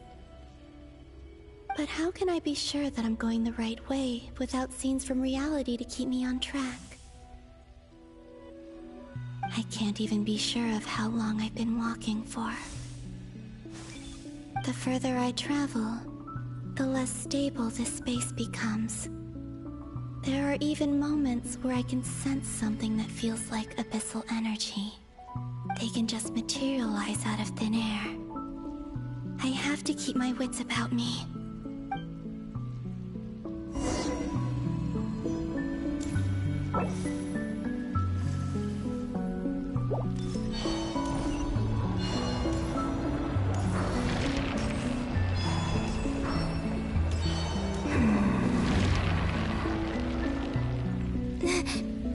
Is that the ray here of Solna?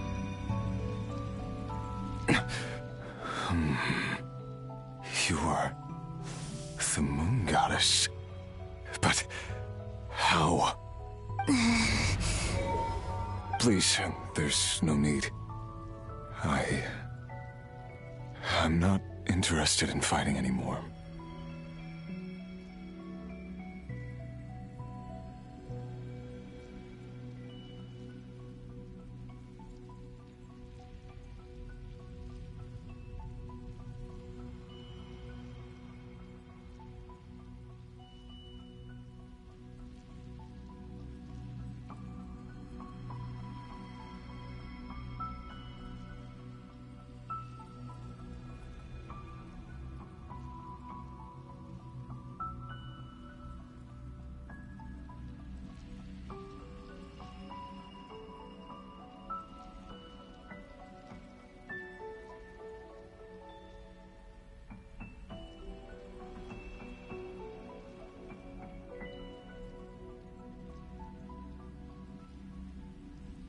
I find that a little difficult to believe.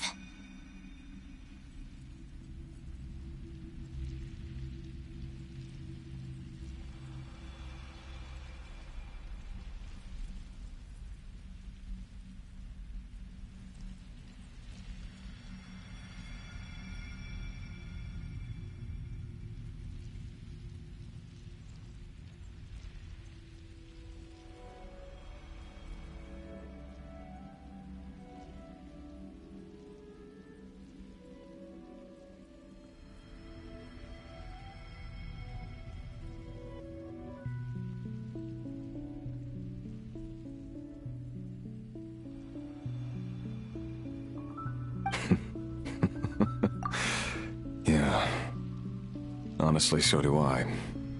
The way you used my own power against me was... It was a brilliant strategy. And then, in the final moment before I was thrown into this space, I got to see an old friend. Mr. Dainsleif. Right. It was so long ago now. But we were friends once. When I first got here, I was filled with hatred, remorse, and rage. How I cursed and devoured. I tore everything here apart. I was consumed by the desire to leave this place and have my vengeance. But to no avail. This is a place with no exit. This is the second time I've entered this space. Though I have no memory of the first, I was torn to shreds the moment I entered. But this time I survived. It must be partly because of this new body, and partly because of all the Kuvaki I absorbed in Nodcry. Are you the source of the abyssal power in here? Not all of it. Some is from when I first arrived here and tried to destroy everything. But there was already a degree of abyssal power here before I entered. And like a venomous snake baking in the merciless sun, it tried to slither into my shadow. Tried to? So, you rejected it? Yes. Because after that, the world suddenly became silent for a moment. What do you mean?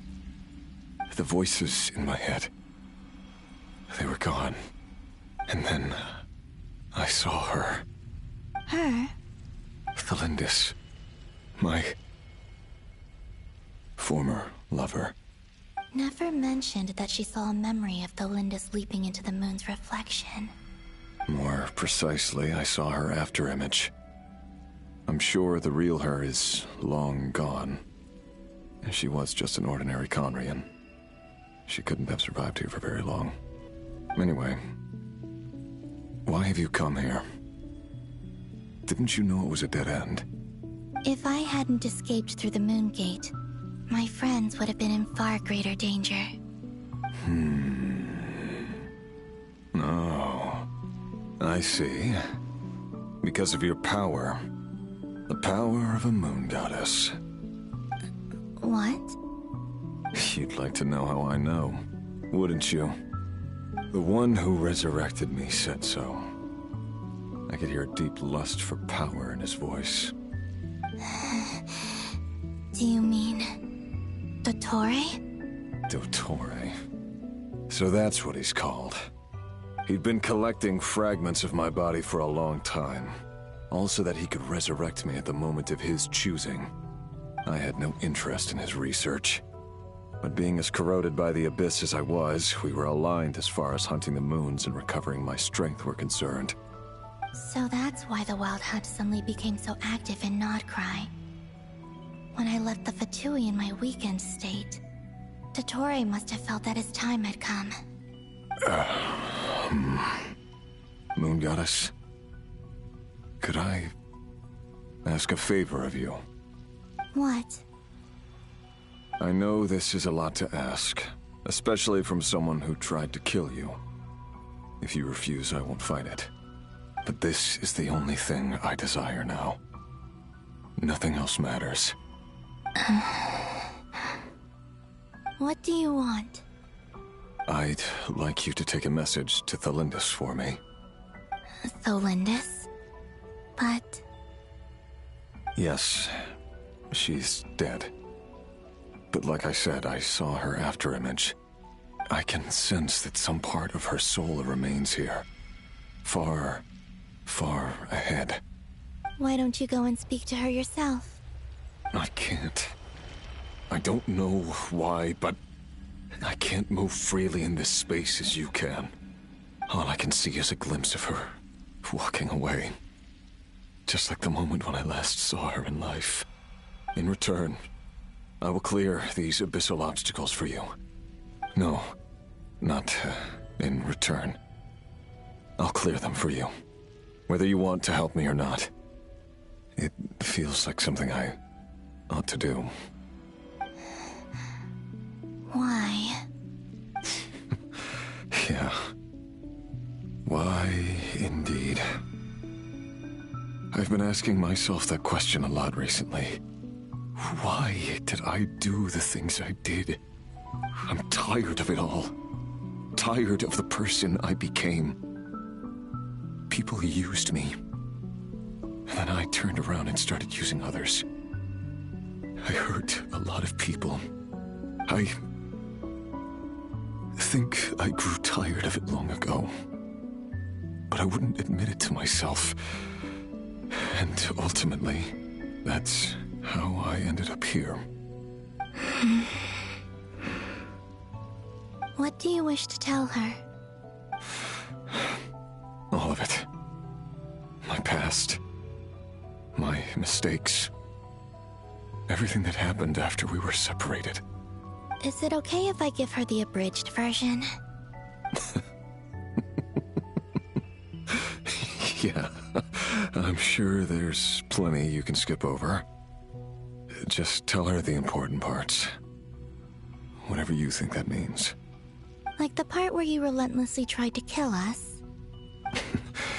It's up to you. Love demands honesty. But my relationship with Thelindis was built on lies. We hid too much from each other.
past.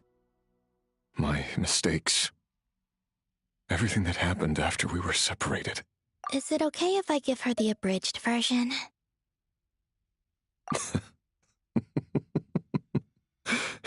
Yeah, I'm sure there's plenty you can skip over. Just tell her the important parts. Whatever you think that means. Like the part where you relentlessly tried to kill us? It's up to you.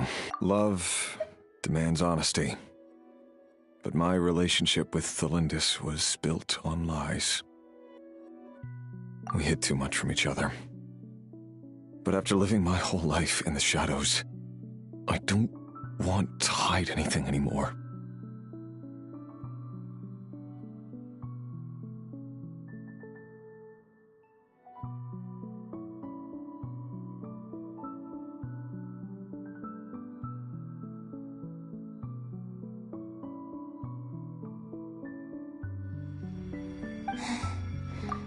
I will do my best.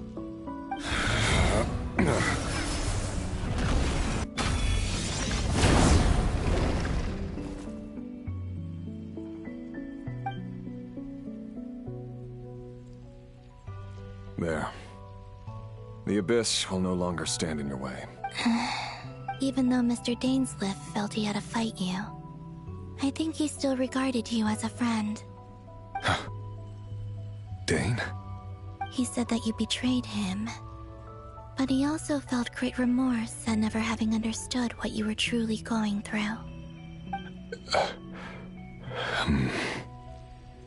Why tell me this? Because if he'd known that someone could take a message to you, I believe that's what he would have said. Thank you. It means a lot. I know this will sound strange coming from me, but don't die, Moon Goddess. I can tell that you're determined to get out of here.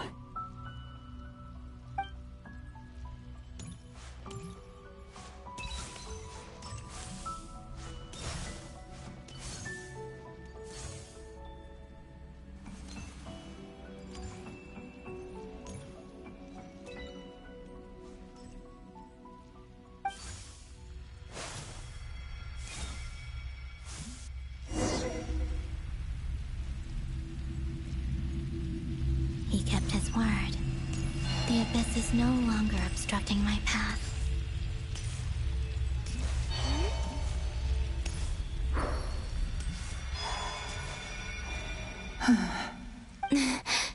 Is that Thelindis? Hello, Miss Thelindis. Who are you? How do you know my name? I've never seen anyone else here before. You can call me Columbina. I promised Rerir that I'd bring a message to you. Rerir? My Rerir? Is he well? He's doing better than he was. Better than he was, huh? Sounds like he's had a pretty rough time. Others have had a rough time on his account too. In many cases, their time ran out because of him. And I'm not just talking about the children of the Crimson Moon. So, things got worse before they got better. Could you tell me what happened, Miss Columbina? Are you sure you wish to know? Yes. This is my opportunity to learn the truth. No matter how hard it is to hear, I have to know. I admire your courage. However, time is short. I cannot stay here for long.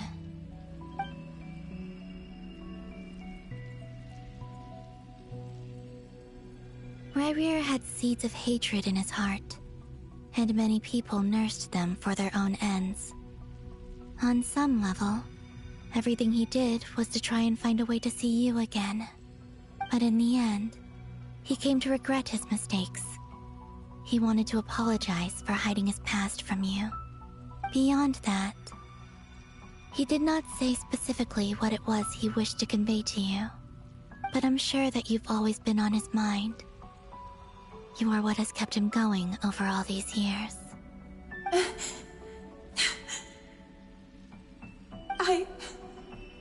I'm sorry, Miss Columbina. This is so upsetting. I'm not sure how to put my feelings into words. It's all right. I understand. Well, that's everything from me. Wait. One moment. Time flows backwards here. I know. I intend to reach... Without a moon marrow, without the 3 moons' power, you won't make it... You could say that. I see. I often think to myself, if life is like a train ride, why haven't I reached the terminus? And it's not just me. It's this whole place. I must seem so ridiculous. I can't answer these basic questions, and yet I jumped right in here without hesitating, only to be torn apart the moment I entered by powerful energy currents. Thinking back, I was suddenly overcome with fear and terror in that moment. Perhaps I too became bewitched by the abyss. I may have been the leverage it needed to control Rayrir. I used to be a researcher at the Universitas Magistrorum in Conria, researching the iridescent moon's marrow. Eventually, I came to the conclusion that time in here flows in reverse. Rayrir was one of the Finster King's retainers. With me, he was in an impossible position. It plagued him constantly. I wanted to help him escape his lot in life. I wanted him to be happy, so I thought I'd use this place to return to the past. At the time, I thought I could just go back to the day that the Finster King first found the princess. It was only after meeting the princess that the Finster King started going too far with his research into the abyss. That was the day all of our woes began. I thought I could stop the king from ever meeting her and solve everything. I couldn't kill the Finster King himself, so I had to find another way to save Rayrir. That's why I wanted to go back, to kill the person who had brought new possibilities to our realm. I'm sure it was a futile endeavor, but the abyss probably enhances the basest human desires. So I naively hoped I could change everything. But I was simply too weak. Like a speck of dust against the whole universe. Look at me.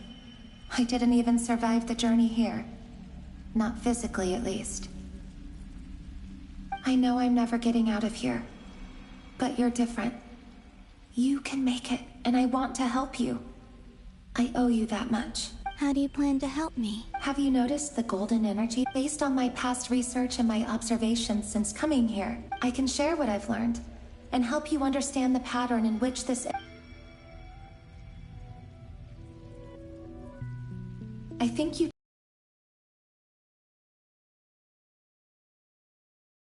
was scanned, but from what I know of the legends about the moons, the oldest ones seem to begin with Nibelung, king of dragonkind. I have no way of verifying any of it by this point. But if it's true, you might be able to reach that era if you keep walking. Understood. Thank you, Miss Delindis. I'm the one who should be thanking you. If you hadn't entered this realm of everlasting death, what use would my deductions be? Thanks to you, they have some meaning. About Rayrir, I'm so... And that dishonesty sealed our fates. But enough about that.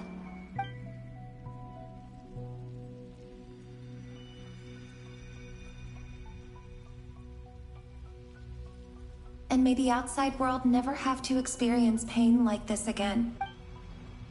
Rayrir, you're there, aren't you? I cannot see you, because you exist in the future. I expect we'll be trapped in this prison of space-time for all eternity. But please, gaze upon the past, and then sit for a while.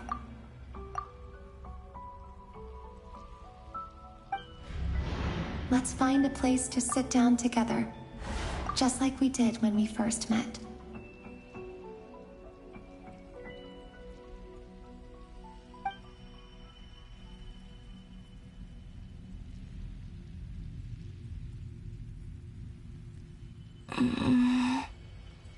How long have I been walking? How much further till I reach the end?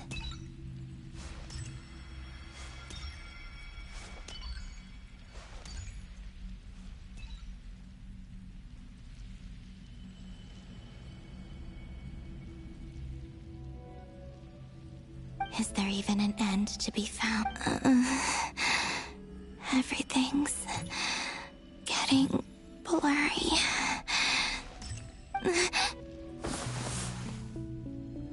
Huh? Are you all right, little sister? Have you come from the distant future?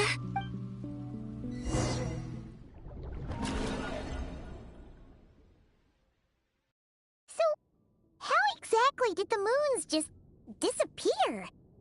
Shouldn't it be a little harder to get rid of major creations like moons? The world is a vast and ancient place. On a certain scale, all life lasts for but a fleeting moment. Miss Nicole explained that the moon goddesses likely perished in the War of Funerary Flame. The moons themselves were also destroyed at that time, save for the Frost Moon, from which a new moon goddess was later born. Am I missing something then? 'Cause the stories say that the moon goddesses were born on the moon, but doesn't Columbina say she was born in Nodcry? Huh, you're right! Why do their birthplaces differ? What's the difference between the two generations of moon goddesses? Also, remember what Sandrone said? Her scans detected 4 moons. In other words, 4 moon marrows. Technically, the result of the scan means that 4 moon marrows were detected and positively identified as moons in that moment. In other words, this piece of information alone isn't enough for us to know how Miss Columbina is doing right now. Yep, we have no way of staying up to date on whether she's dead or alive. She's on her own for now. But at least she's trying her best to get back to us. Yeah. She's a tough cookie. And a sore loser, too. We have to trust that she'll find a way. Because we really need her power. As much as it pains me to say it, we've got... That maniac is going to devour everything in his path until he reaches us.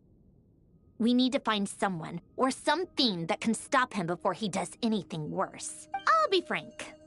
Our only hope of defeating this false god is with a real moon goddess on our side. I'm not just saying this because Columbina's a friend and I want her back safe and sound. It's just the truth. And I know that even she was no match for him when he attacked, but I don't have a better solution. We're not giving up on saving her, whether she can defeat Dottore or not. Right. Don't worry, Miss Sandrone. We're all aligned on saving Columbina.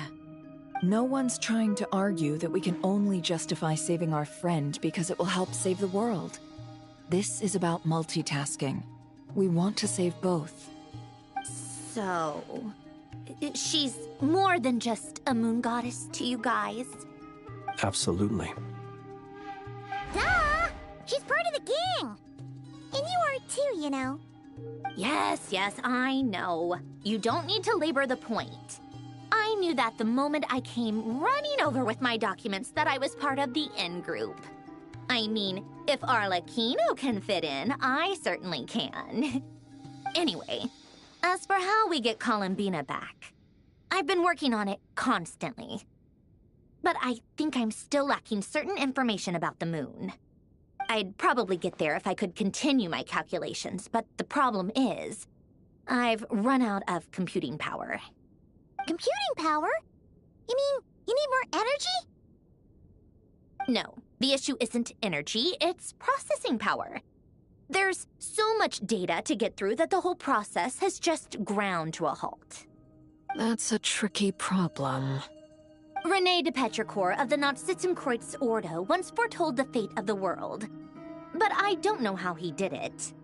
My guess is that he used the primordial sea's power. However, that won't work for me. His methodology was vastly different from my own. What's worse, they're incompatible. And, to top it all off, we can't even leave Nodcry. Ugh, this is so annoying. If I'd known we'd run into a bottleneck like this... Well, no, the design bureau's a bust as well. Curse that Dottore! Couldn't have made this harder for me if he tried. Oh, what do we do then? How about we grab a bite to eat and take a break? Maybe... You don't get it, do you? And I need accurate results, not vague prophecies. Where the heck am I gonna find the computing power for that? Ahem. Anyway, time to shelve the discussion on technical difficulties. Being a killjoy isn't very ladylike, after all. Either way, we've done what we can. Rest well, everyone. Remember to let us know if anything new comes up. Hat guy? Is he hinting that we should talk outside? Let's go somewhere a little more private.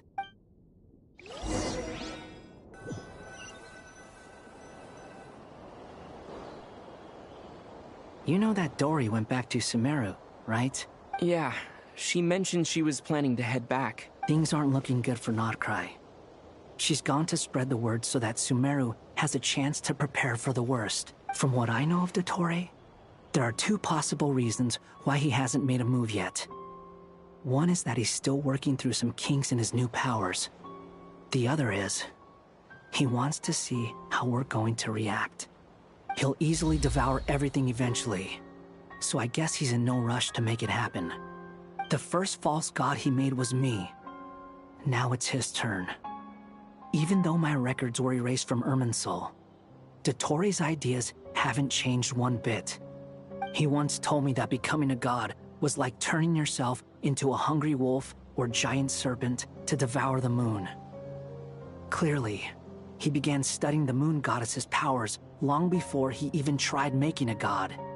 He's always wanted to get his greedy hands on divine authority one way or another. And in the end, he devoured the moon where I failed. In the desert of Sumeru, there is a chessboard built by King Deshret, also known as Al-Ahmar. I don't know if it was a real game, or if he was just trying to challenge his servants and citizens in some way.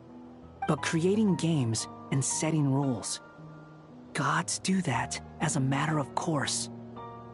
That's the kind of power Dottore craves. Now he has the Trilunar Authority.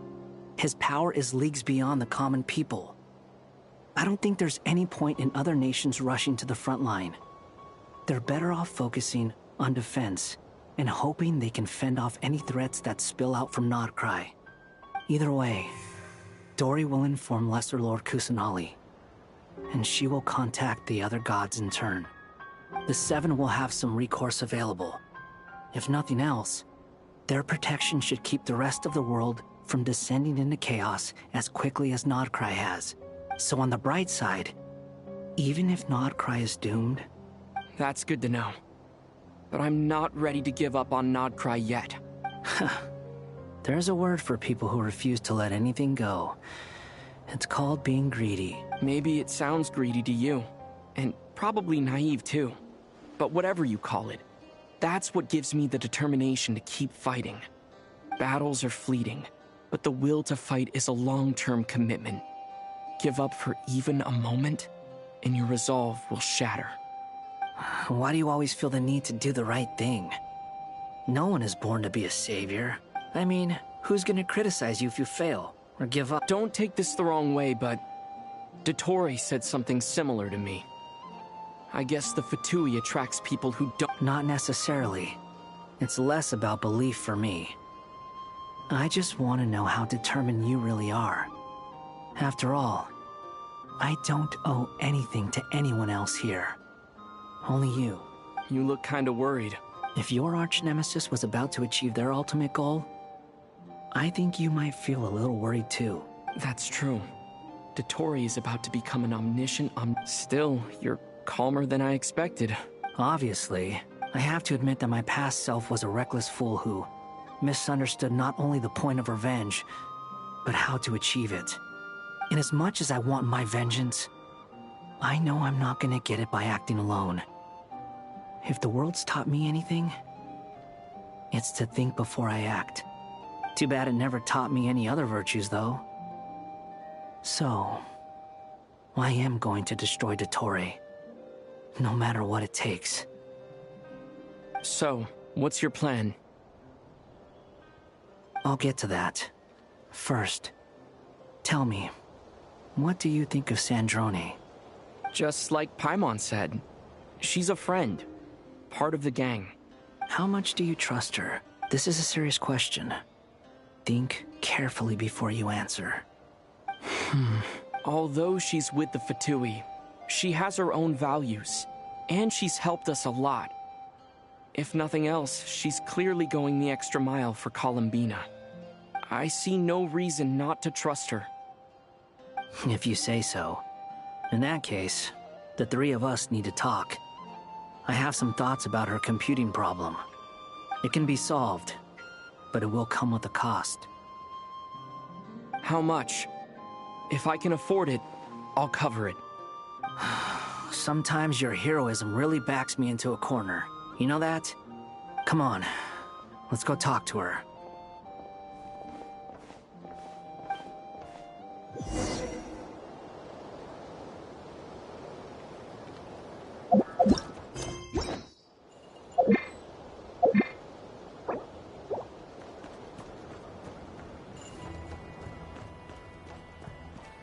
Hurry up, Grassa!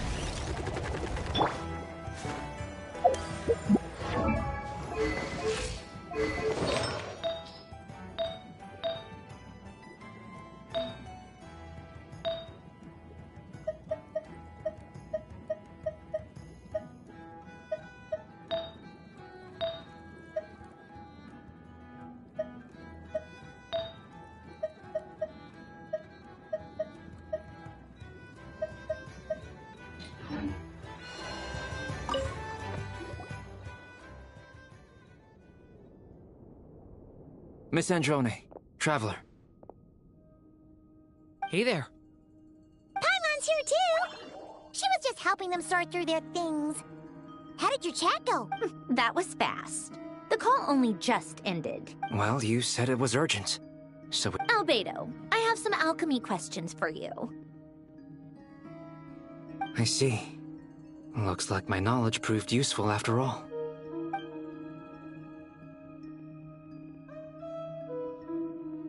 If I might ask, what is the end goal for the modified formula you'll be using? I needed to predict the future of the entire world. But I've run into some teething issues since trying to implement Renee's theory of the four Orthanths. I see. I'll have a look at it. Still, computing power is the real issue here. How do you plan to solve it? About that, it's been sorted. Oh, with the Traveler's help?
Actually, you're not wrong. He found the person with the solution. Was it Hat Guy? Yeah, it was him. Wow! Go Hat Guy! Seems like all that time studying at the academia is paying off big time. But where is he? Wasn't he the one who asked Albedo and I to come here? Come with me.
can you No response.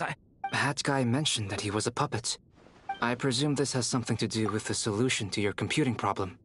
That's right. He and the Traveler came to see me. Wait, what? You have a solution? Would you calm down? Why do you always react so hysterically to everything? Excuse... It's very bad manners. Oh, please. It doesn't take that long to figure out that you have a temper. Where does a mere student get... I've actually published more papers than you. Not that status counts for much.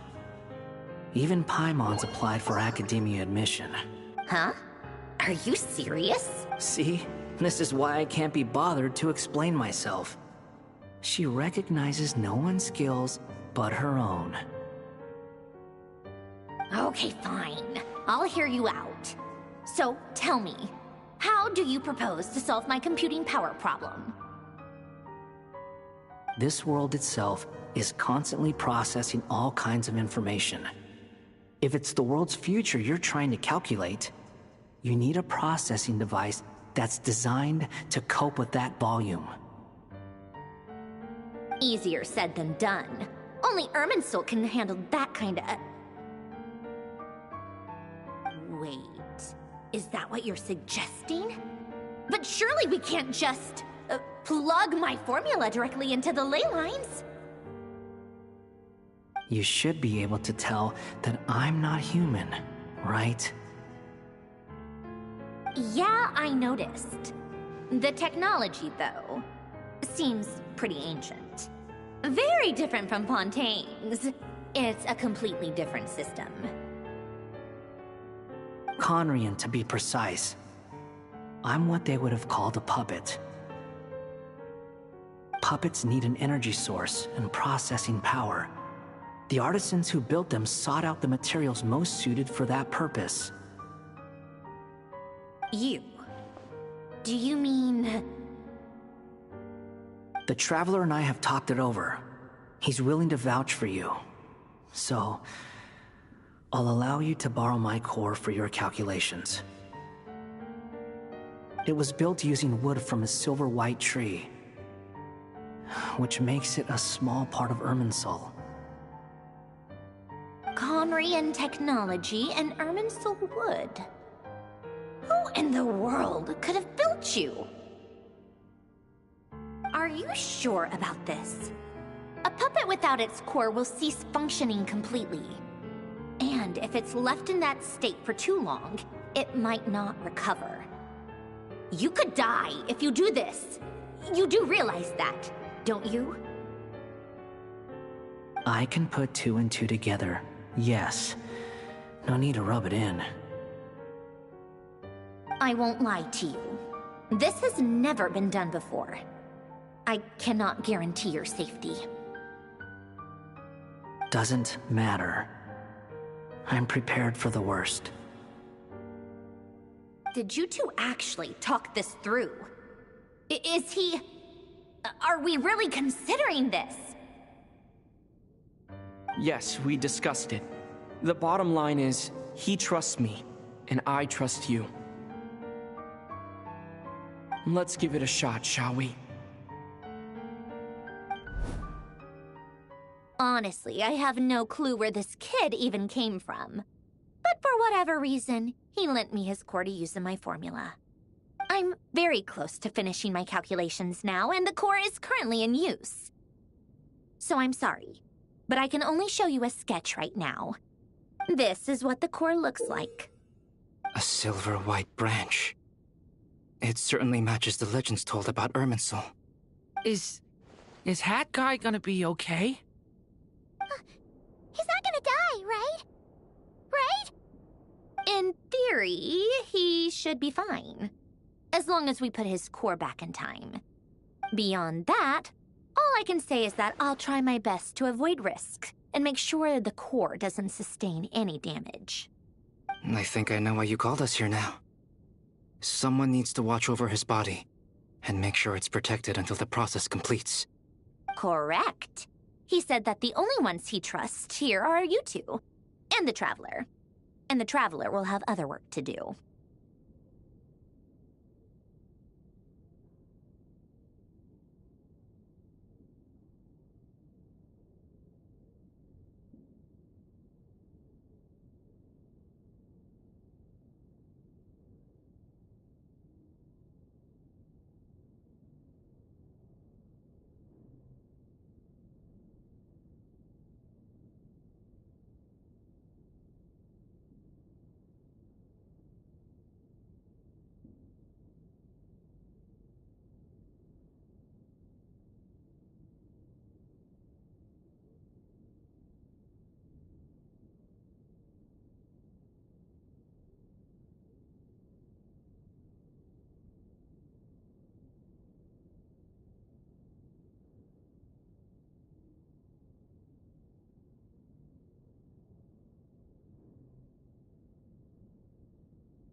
He will have our undivided attention. Aww, heck guy. On a more positive note, things are progressing steadily on my end. I'll call everyone in for a meeting once the results are out.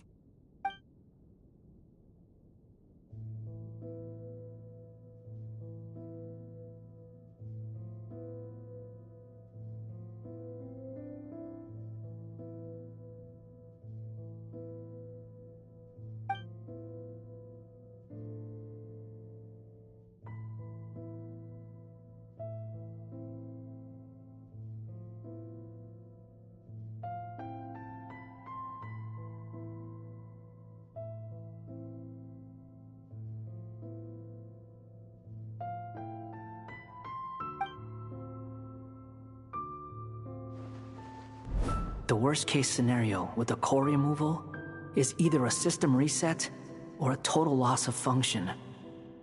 But I'm not afraid. A quiet death should have been my fate long ago. A core is completely different from a heart. It's like another vital organ entirely. I never believed it could be a true replacement for what I sought. But in the end, it turns out the core was more useful to me. Pretty funny when you think about it.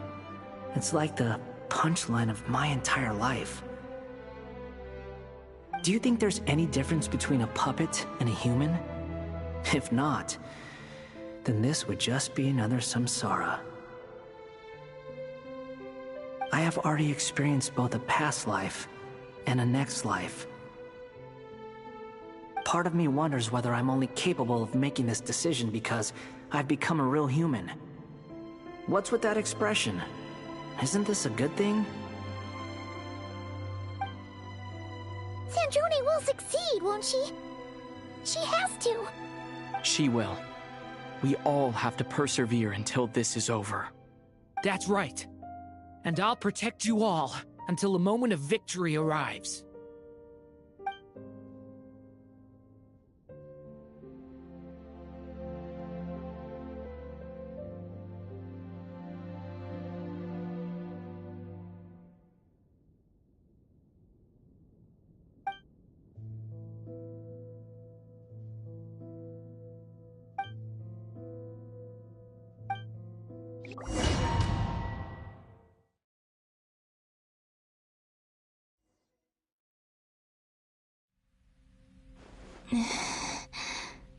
Who are you? Call me Sonnet. You have the same power as Canon. Oh, goodness. You recognize me? Well then, what's your name? Columbina. Columbina Hyposelenia. Hyposelenia? What a lovely name. Did you choose it yourself? It was a joint effort between friends. You mean your friends in the heavens? Huh? Oh, sorry. You must be exhausted. Do you mean the other two moon goddesses? Arya and Canon? Wow, you sure know a lot. Oh, I guess that wasn't the best question to ask. It's alright. You could say we were too prepared.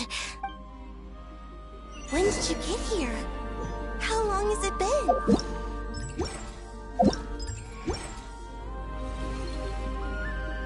I can't say for sure, but it feels like it's been forever. I see. Are you feeling alright? You look a little unwell. I can hold out a while longer.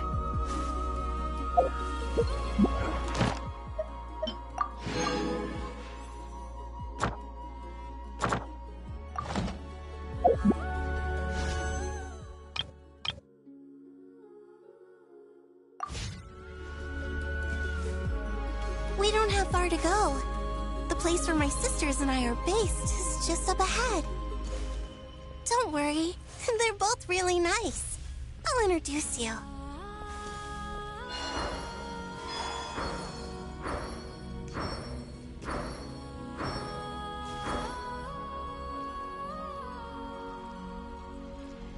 Sisters!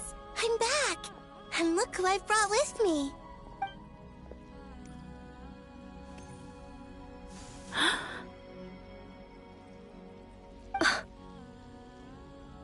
It's our lovely little sister, born in the far future. The pleasure is all mine.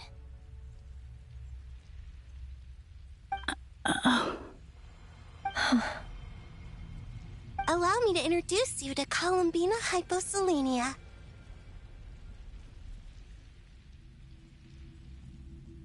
This is Arya, the goddess of the eternal moon.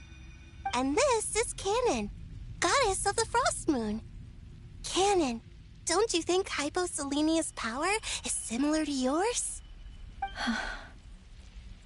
Hello, Columbina. I apologize for our startled reaction just now. And please, forgive our little sister if she's been annoying you. She tends to talk a lot. It's fine. You seem shy. Don't worry, Columbina Hyposelenia. No one can hurt you here. Could you tell me where here is? Please. I must know.